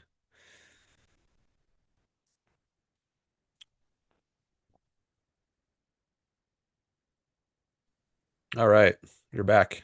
Sorry, man. I'm it's quite difficult over here apparently. Um No worries. yeah, so anyway, you were going on about how it was a non sequitur, at least in the part that she's saying it's a uh part reason but not wholly. Is that Yeah, her yeah. intent? Like I don't think it wouldn't follow that just because non-human animals have part of they can do part of what reason does on her 57 understanding of what Sure, reason right, does, right. the three things. Just because animals can do part of that doesn't mean they have the faculty of reason. To have the faculty of reason, you would have to be able to do all three things: perceives and identify and integrate. Right, But right. Exactly. he implies only one of those is necessary, but that's not correct. Right. So that was Exactly my right. issue with that sentence. Yeah, because if they were actually capable of reason based on even the what she was quoted as, then they would be able to abstract too. But Well, she's no, not saying abstract, because abstract is that's going beyond the perceptual level. that's what I'm saying, right? Like if they were if what she said was implying that they were capable of reason in the entire sense, then they would be able to go beyond that Oh level. yeah, They would be able to abstract, but she's yeah, even with her 1957 understanding of that or whatever the year, yeah, or the terminology or whatever, it still wouldn't logically follow that she's saying that they have complete uh reasoning capabilities. That's definitely not what she's implying. right. So anyway, okay, cool. So um all right, so all right, let's see if we can get back to where we were. Hopefully it won't go down this time. All right. Okay. Oh, I'm on your video. Uh, okay, so oh, that's Oh, Holden Hoppe. is back. Okay. Oh, I Oh, have wait, the you're sound hearing on me? too. Oh, that's my. Uh, Okay. sorry that I had your the window open to join the Zoom meeting back. Right Okay, now so it's showing an article by Rothbard, not the Goldberg article. yeah, The by Hoppe. Is it? A Can Radical you? Prescription for the Socialist Bloc by Ray Rothbard. Oh, sorry, that I have the wrong tab open. That was some. That was a some. That was something I was reading earlier. So let me get you on the right tab. Sorry, I Okay. chose the wrong. Um. You can just stop the screen share and reshare once you Yeah. Yeah. All right. Sorry. Hold on. I'm trying to get back to the Zoom meeting. okay. Um. Take your time. Okay. Cool. All right. I stopped share. Um. All right. So let's see. I can't. The problem is it's so small that I can't see like this. Okay. I think this is it right here. No, that's not it. Wait, is that it? Yeah, that's it. Okay, hold on. Let me make sure that I get there myself. Okay, cool. Finally. Um, okay, so all right, so with that qualification, we now can move on. Or that understanding of what's going on here, we can move on. Okay, so or does reason perform the perceptual function with regard to the material provided by an entity's senses if and only if that entity is a man? So before I guess I move on here, he's trying to but just so you know, like spoiler alert, he's trying to catch her in a dilemma based on um or he's trying to get her into a logical dichotomy. He's trying to do a reductio ad absurdum. He's trying to say that you could either say that animals do have reason or they don't have reason. And based on what she says, um it would imply that animals either way she would have to argue an absurdity. So either so here Okay. I'll keep going on. Or does okay, I already read that. In this case, it would seem that human and animal perception are significantly different since the former is rational while the latter is not. If this is so, then in what way are they similar? And the similarity sufficient to call them a single stage which both humans and men go through? Briefly, either perception is a single stage which both men and animals go through, or it is not. If it is, then it is either rational or not. If it is a single stage which they go through and is rational, then animals are, to an extent which Ayn Rand would certainly be unwilling to admit, rational. On the other hand, if a single stage and on the other hand, if it is a single stage and it is not rational, then the statement above on page 153 is false. Finally, if it is not a single stage, the only way out of the above dilemma, then it is not a stage which men and animals share. And the first sentence I have quoted on page 9 is false. So I guess I'll pause there um and see what you have to say. Okay. Unless you want me to go first. No, I'm well you can go first, but I was just gonna say I would need to read that again um to give Sure. you to give my thoughts because it was just yeah, I would need to do some more processing, some more Sure. Yeah, no. identifying and integrating.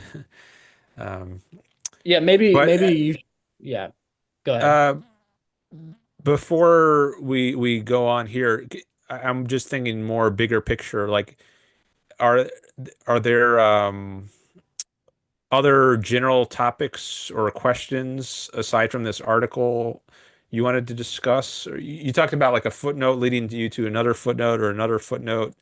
Yeah. I'm just I want to get a sense of the bigger picture. Oh yeah, sure, yes. No, yeah, basically I just was yeah, no, mostly it was I was gonna ask about the analytic and synthetic distinction and how and that was my first what I was planning to do. And then after that, I was going to go to this article and see Okay. what your thoughts on were specifically on this argument. And I didn't have anything particularly that I wanted, or I was planning at least on getting into with you, but I'm more than, but that's essentially what's going on. I don't have anything planned after this. Okay. Um, but if you want to talk about something, I'm more than happy to do so. Okay. In for this article, how much longer does it go? Or is it just like this one paragraph, or Oh, is there a yeah, bunch of no, stuff it's later? just this page right here where he makes this specific argument. He makes more arguments down the road, but I don't plan on sharing them with you. Okay. Um, So it's so mainly just it's this like page. it's 8 pages, I think, or something like that. Um, Okay. but yeah, so anyway, And the um, main part you wanted to discuss was on this was page, yeah, this one right here this argument. was Okay. the one because the other ones were just about, or not just, but many of them were just about smearing Ayn Rand and her interpretations of other philosophers, saying that she construed and misinterpreted philosophers and was acting improper towards them in an irreverent, basically in a reverent fashion um, towards those Okay. philosophers. Okay, so I thought that was not going to be very productive, so I didn't share it. I actually had genuine. Um, this one was, actually something that I was curious on what you would say about Okay. the other one. Yeah. So anyway, and even the first part of the page I just shared with you to give you an idea of what was going on here.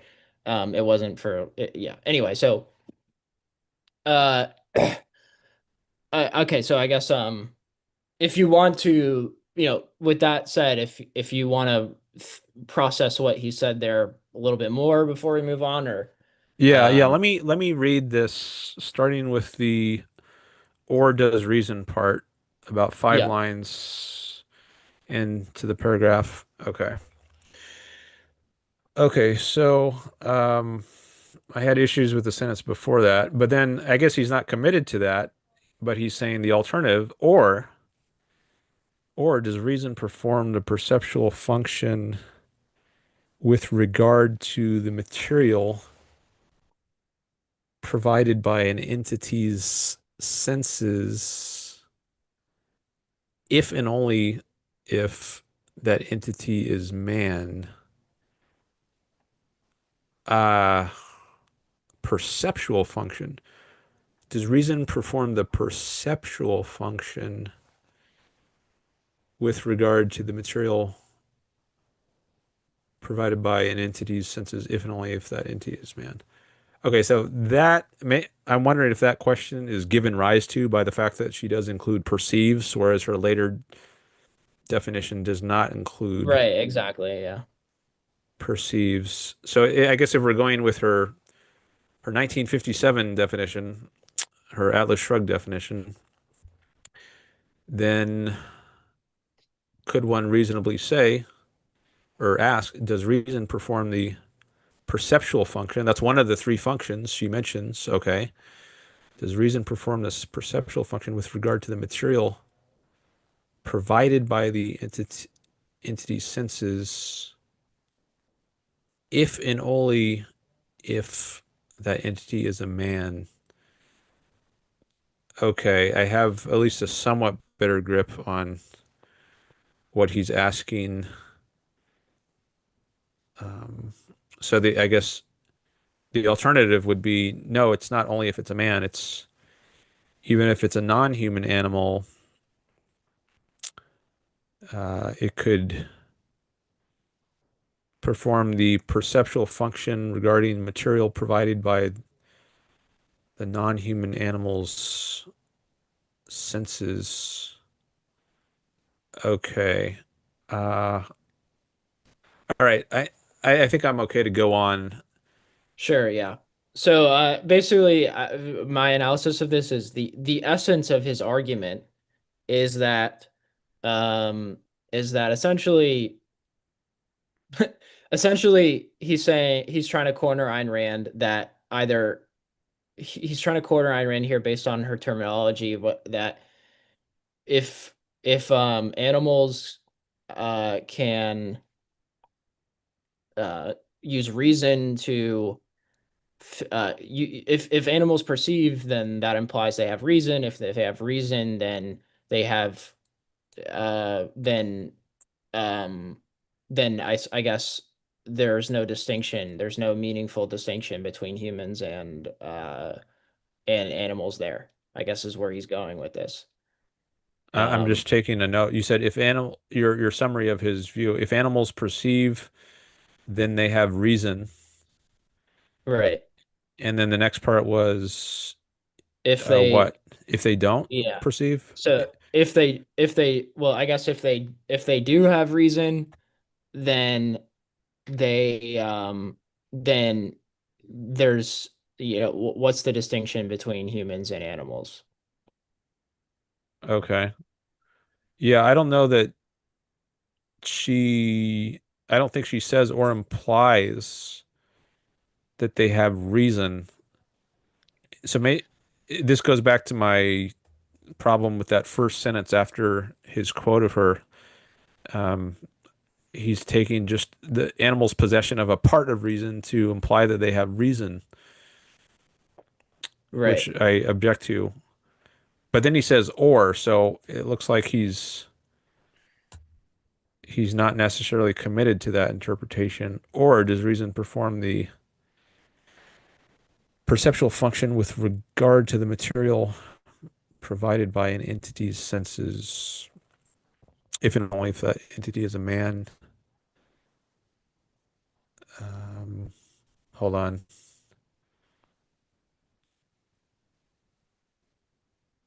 Um, in this case, it would seem that human and animal perception are significantly different, since the former is rational while the latter is not. If this is so, then in what way are they similar? If is the similarity sufficient to call them a single stage which both animals and men go through? Briefly, either perception is a single stage which both men and animals go through, or it is not. If it is, then it is either rational or not. If it is a single stage which they go through and it is rational, then animals are, to an extent which Ayn Rand would certainly be unwilling to admit, rational. On the other hand, if it is a single stage and it is not rational, then the statement on page 53, 153 is false. Finally, if it is not a single stage, if it is not a single stage, the only way out of the above dilemma, oh, then it is not a stage which men and animals share. And the first sentence I have quoted from page 9 is false. Okay, I think maybe his objection works. I'm not sure, but maybe it does. And maybe her change of the definition by 4 years later Sure. circumvents the objection. Right. Yeah, I guess I wrote this. I sent it to the You're on Brook Show group chat, or like the Discord, I guess. I said he argues that Rand makes no coherent justif this is right after I read it, so I guess he argues that Rand makes no coherent justification for the claim that humans, as distinct from animals, can choose through their own volition, in parentheses, form concepts by choosing to employ reason. Okay, so um yeah. I guess yeah, this like the fact that Rand changed her definition just kind of makes this like much less interesting to me than it was Okay. like a few hours ago. So Uh-huh. yeah, I guess Yeah. Anyway, That's interesting that you found this. Like I never knew about this article, and it's really interesting to me if the reason she made that change is because of this article. So I huh. thank you for helping me to realize this. That is interesting. I would like to find the answer to this now. Like I wonder if there is in the Ayn Rand archives some records of that would help us figure out what caused her to make this change. Um, Maybe I Yeah. should. I know some objectivist scholars who might know the answer to this. Maybe I'll email them or something. But so maybe this is a valid objection given her original formulation of the definition. I would want to think about it some more, but in any case, she did change her definition, and yeah, I think that might get around some problems that even if not exactly the one he's raising, it might there might be valid objections other people could raise. Sure. So that's good. Yeah. No. Yeah. No. Yeah. I just it's amazing what you do if you actually like read the stuff that that these people got it from, like their ideas from. You'll find some interesting things. But Yeah. anyway, uh, okay, yeah, I guess I'll stop my share here because that pretty much settles any the questions I have about that. But yeah, other than that, I guess any other thoughts on that matter before we move on? Um, I just want to say good job on the research. I commend you for um, that's a thoughtful question, a line of questioning that you did, and you were following these footnotes, and that's good for you. Um, yeah, Yeah, I think it's important not to be dogmatic about Ayn Rand's. I think some people they might have a kind of knee-jerk reaction and try to defend her every statement she ever wrote anywhere. And this is a sign that, even if you love Ayn Rand, doesn't mean she's infallible. She can make sure. mistakes. Right. And I think it's healthy to see her as that. She's not infallible. Doesn't mean she wasn't a genius, but she's not infallible. And it's good that you're thinking independently. It's good to do that, and then it's always good to raise questions. There's a line in maybe it's Atlas Shrugged. The only evil thought is the refusal to think, something like that. Yeah, and John Galt's speech, it was like, yeah, the it's something, yeah, something to the effect of like man, man, like there's something about how man not being able to think independently is like one of the greatest sins, like one of the truly greatest sins, like a mind of mush or something that she used the terminology for. Maybe I Yeah. highlighted something. And now on the other hand, oh, did it looks like Holden's maybe his Wi-Fi is frozen again because his. Oh, you're back now. You were frozen for a few seconds. Oh, was I? God, I thank God it didn't go out that time. Yeah, so Um, I was just going to say, like, on the other hand, like, just because Ayn Rand is fallible, I don't think that means uh, she deserves to be ridiculed or insulted like some people do. Like, Absolutely. I think this Goldberg person, maybe he had a legit objection, but I don't see that justifies the sort of invective that he was using against her. Um, But I Right. also haven't read. We didn't get into other parts of his article. Like he was claiming she was distorting the views of other philosophers, and I Right. don't want to. I don't want to. I guess I shouldn't dismiss out of hands um, Sure. his characterization of her.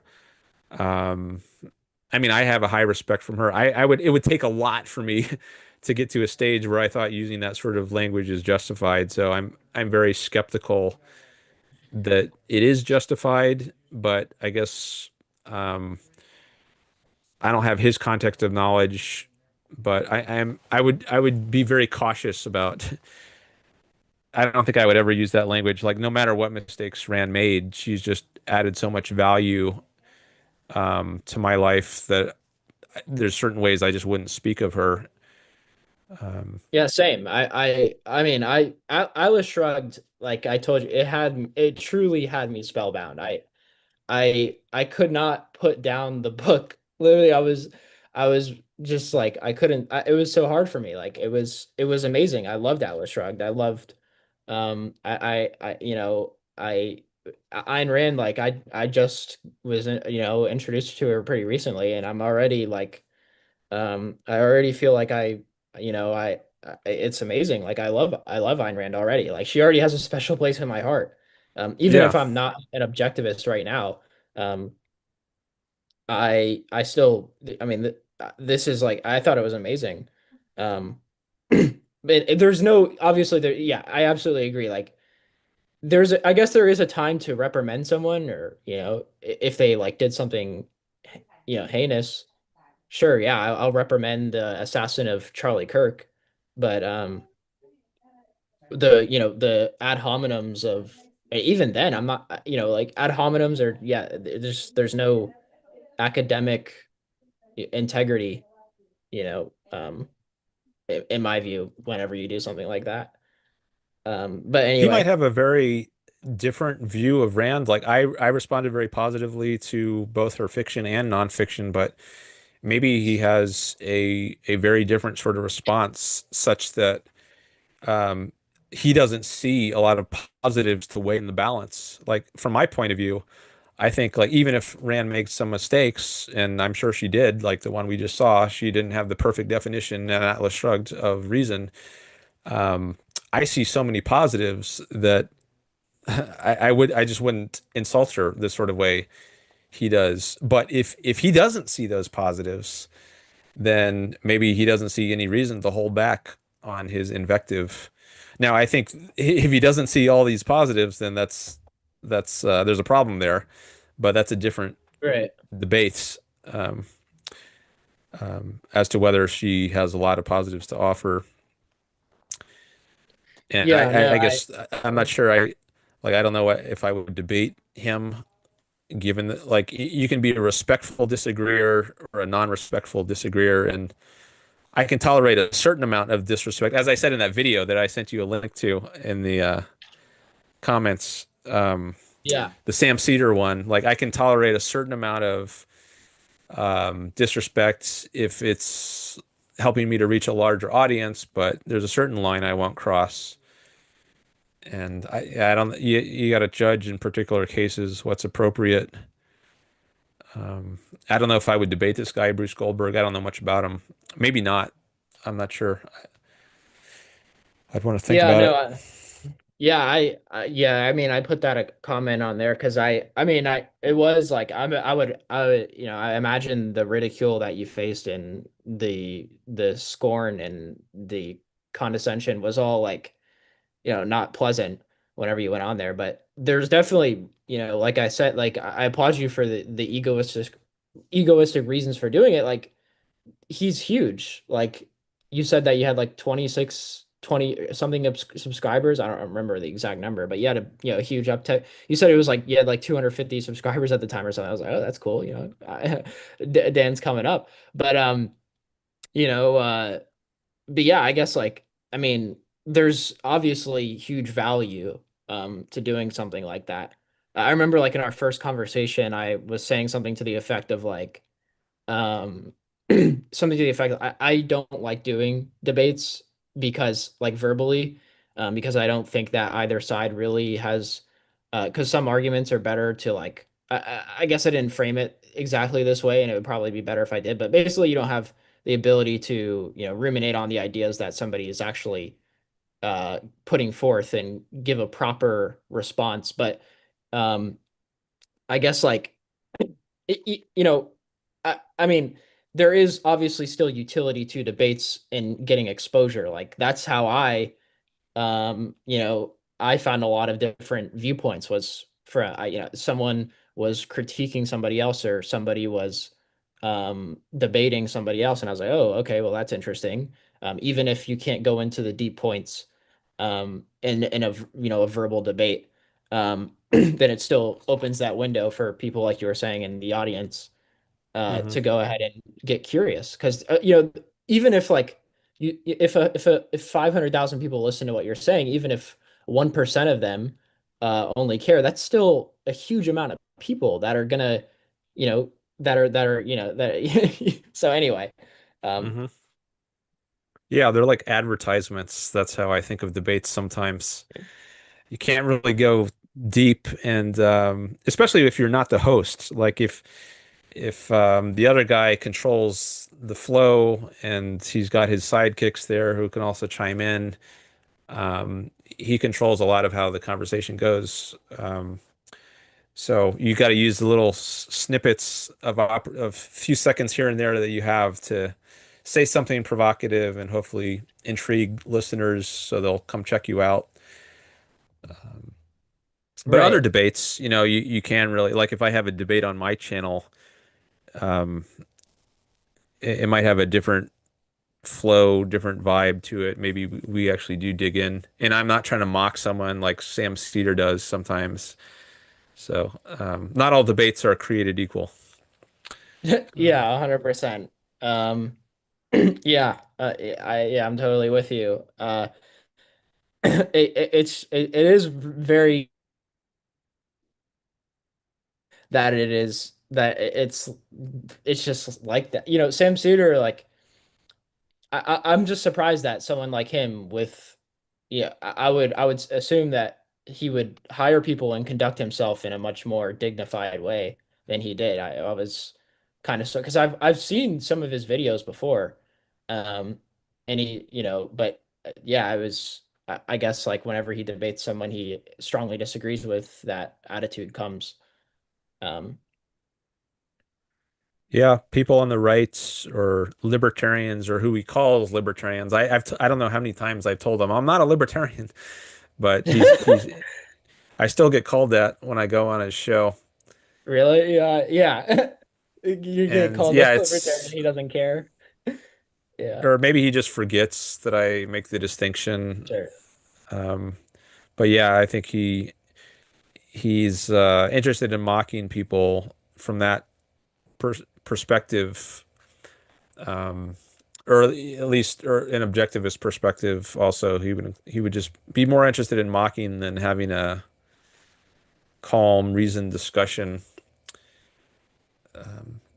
Just ridicule. So I don't know if I'm going back on that show. Actually, one thing that was kind of I don't know if you've heard me say this before, but he said in my last call to him that he thought maybe Ayn Rand deserved to be smeared more. And Really? yeah, that was in my seventh call. And after that, I thought, maybe he's beyond the pale. Because if he's okay with smearing, that would mean he's okay with saying something false to damage her reputation. And that should obviously be bad. Right, I mean, if you want to attack someone, attack them for what they actually say. Don't say something right. false about their view and strawman them and then attack that. So that Yeah. made me Pretty. much less motivated to go back. And I haven't gone Uh-huh. back since then. Uh-huh. Yeah, it's one thing to defame someone just because you disagree with, them, and that's just, yeah, it's low. Um, Yeah. yeah, All well, right. So let's see. I guess it's getting to when did I start here? 4:30, so we're coming up on the 4 hour mark. Um, I will have to break for dinner fairly soon, I think. But if there's anyone out there who wants to call in or chat, you're welcome to. Or Holden, if you got anything else while you're up here, we can go at least a little longer. yeah, no, I mean, I think that you answered the questions I had, and I guess, I can't thank you enough, um, for doing this and for introducing me to Ayn Rand largely. I was vaguely familiar with her because of Euron Brook, and because I listened to a few of his talks on capitalism, and I read his book, and um, and so, but you were definitely the one that made me pay closer attention to her. So thanks for that. And I'll You're welcome. always, say like later in my life it was Dan Norton, Uh, Dan Norton did that. So just so you know, but yeah, no, I'll call back soon. I'll be reading the new intellectual soon. I'm just, doing a bunch of reading about economic stuff. But I'll be reading the for a new intellectual pretty soon. I'm almost done with that. And I'll give you a call back great. whenever I'm finished with that. Great. Well, I'm delighted to have helped you become acquainted with Ayn Rand's, and I definitely appreciate your calls. So thank you for being part of the show, and thanks for calling in today. Yeah, thank you, Dan.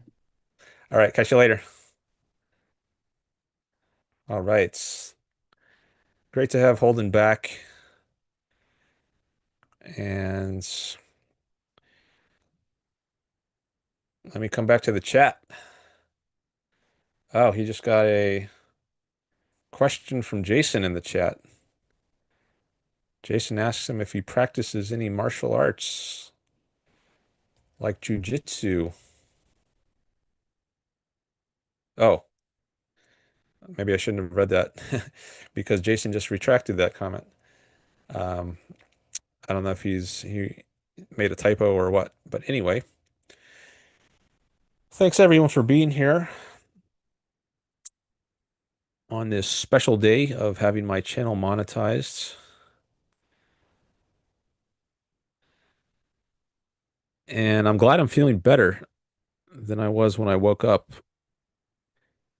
because I was going to start streaming at 11 a.m., but I was not feeling good, but I'm feeling pretty much back to normal now.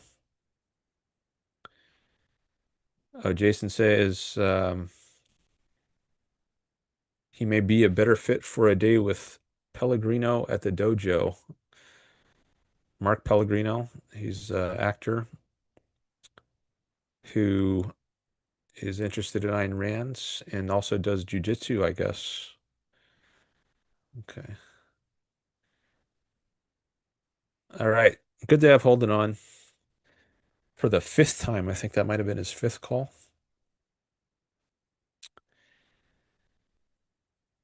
All right. Should I wrap it up? I don't see any new chats, so maybe I should call it a day. It's getting kind of late on the East Coast there. Maybe I'll give another minute, see if anyone wants to say something in the chat.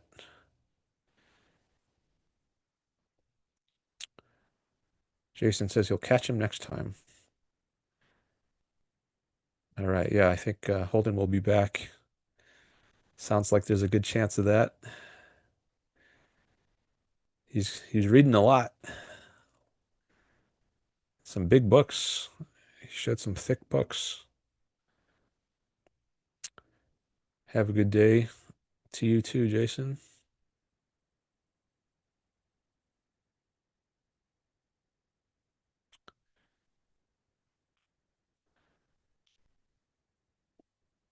All right. Well, if I stream in 5 days from now, that would be Tuesday of next week.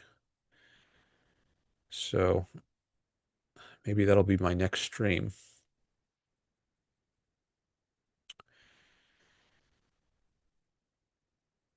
Never set in stone, but I was gonna ask you all if you thought it was maybe take a poll of the chat. Is it better for me to announce the stream a day in advance so that you can better plan for it? Or to just announce it once I'm 100% sure I can do it. Because like today, I announced it the day before, but then when I woke up the next morning to do the stream, I wasn't feeling well, so I postponed it.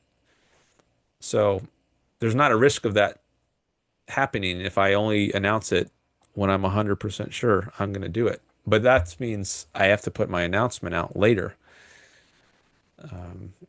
So Is the advance notice worth the risk that I might have to make a change later? I'm not sure. But maybe I'll poll the chat on that some other day. So anyways, I think I'm going to end today's stream. So let me just say thanks again to everyone for being here. Thanks for the likes. Thanks for any new subscribers. And thanks to Holden and to Jay, who also called in earlier. All right. Have a good rest of your day, and I will see you in the next stream. Bye bye.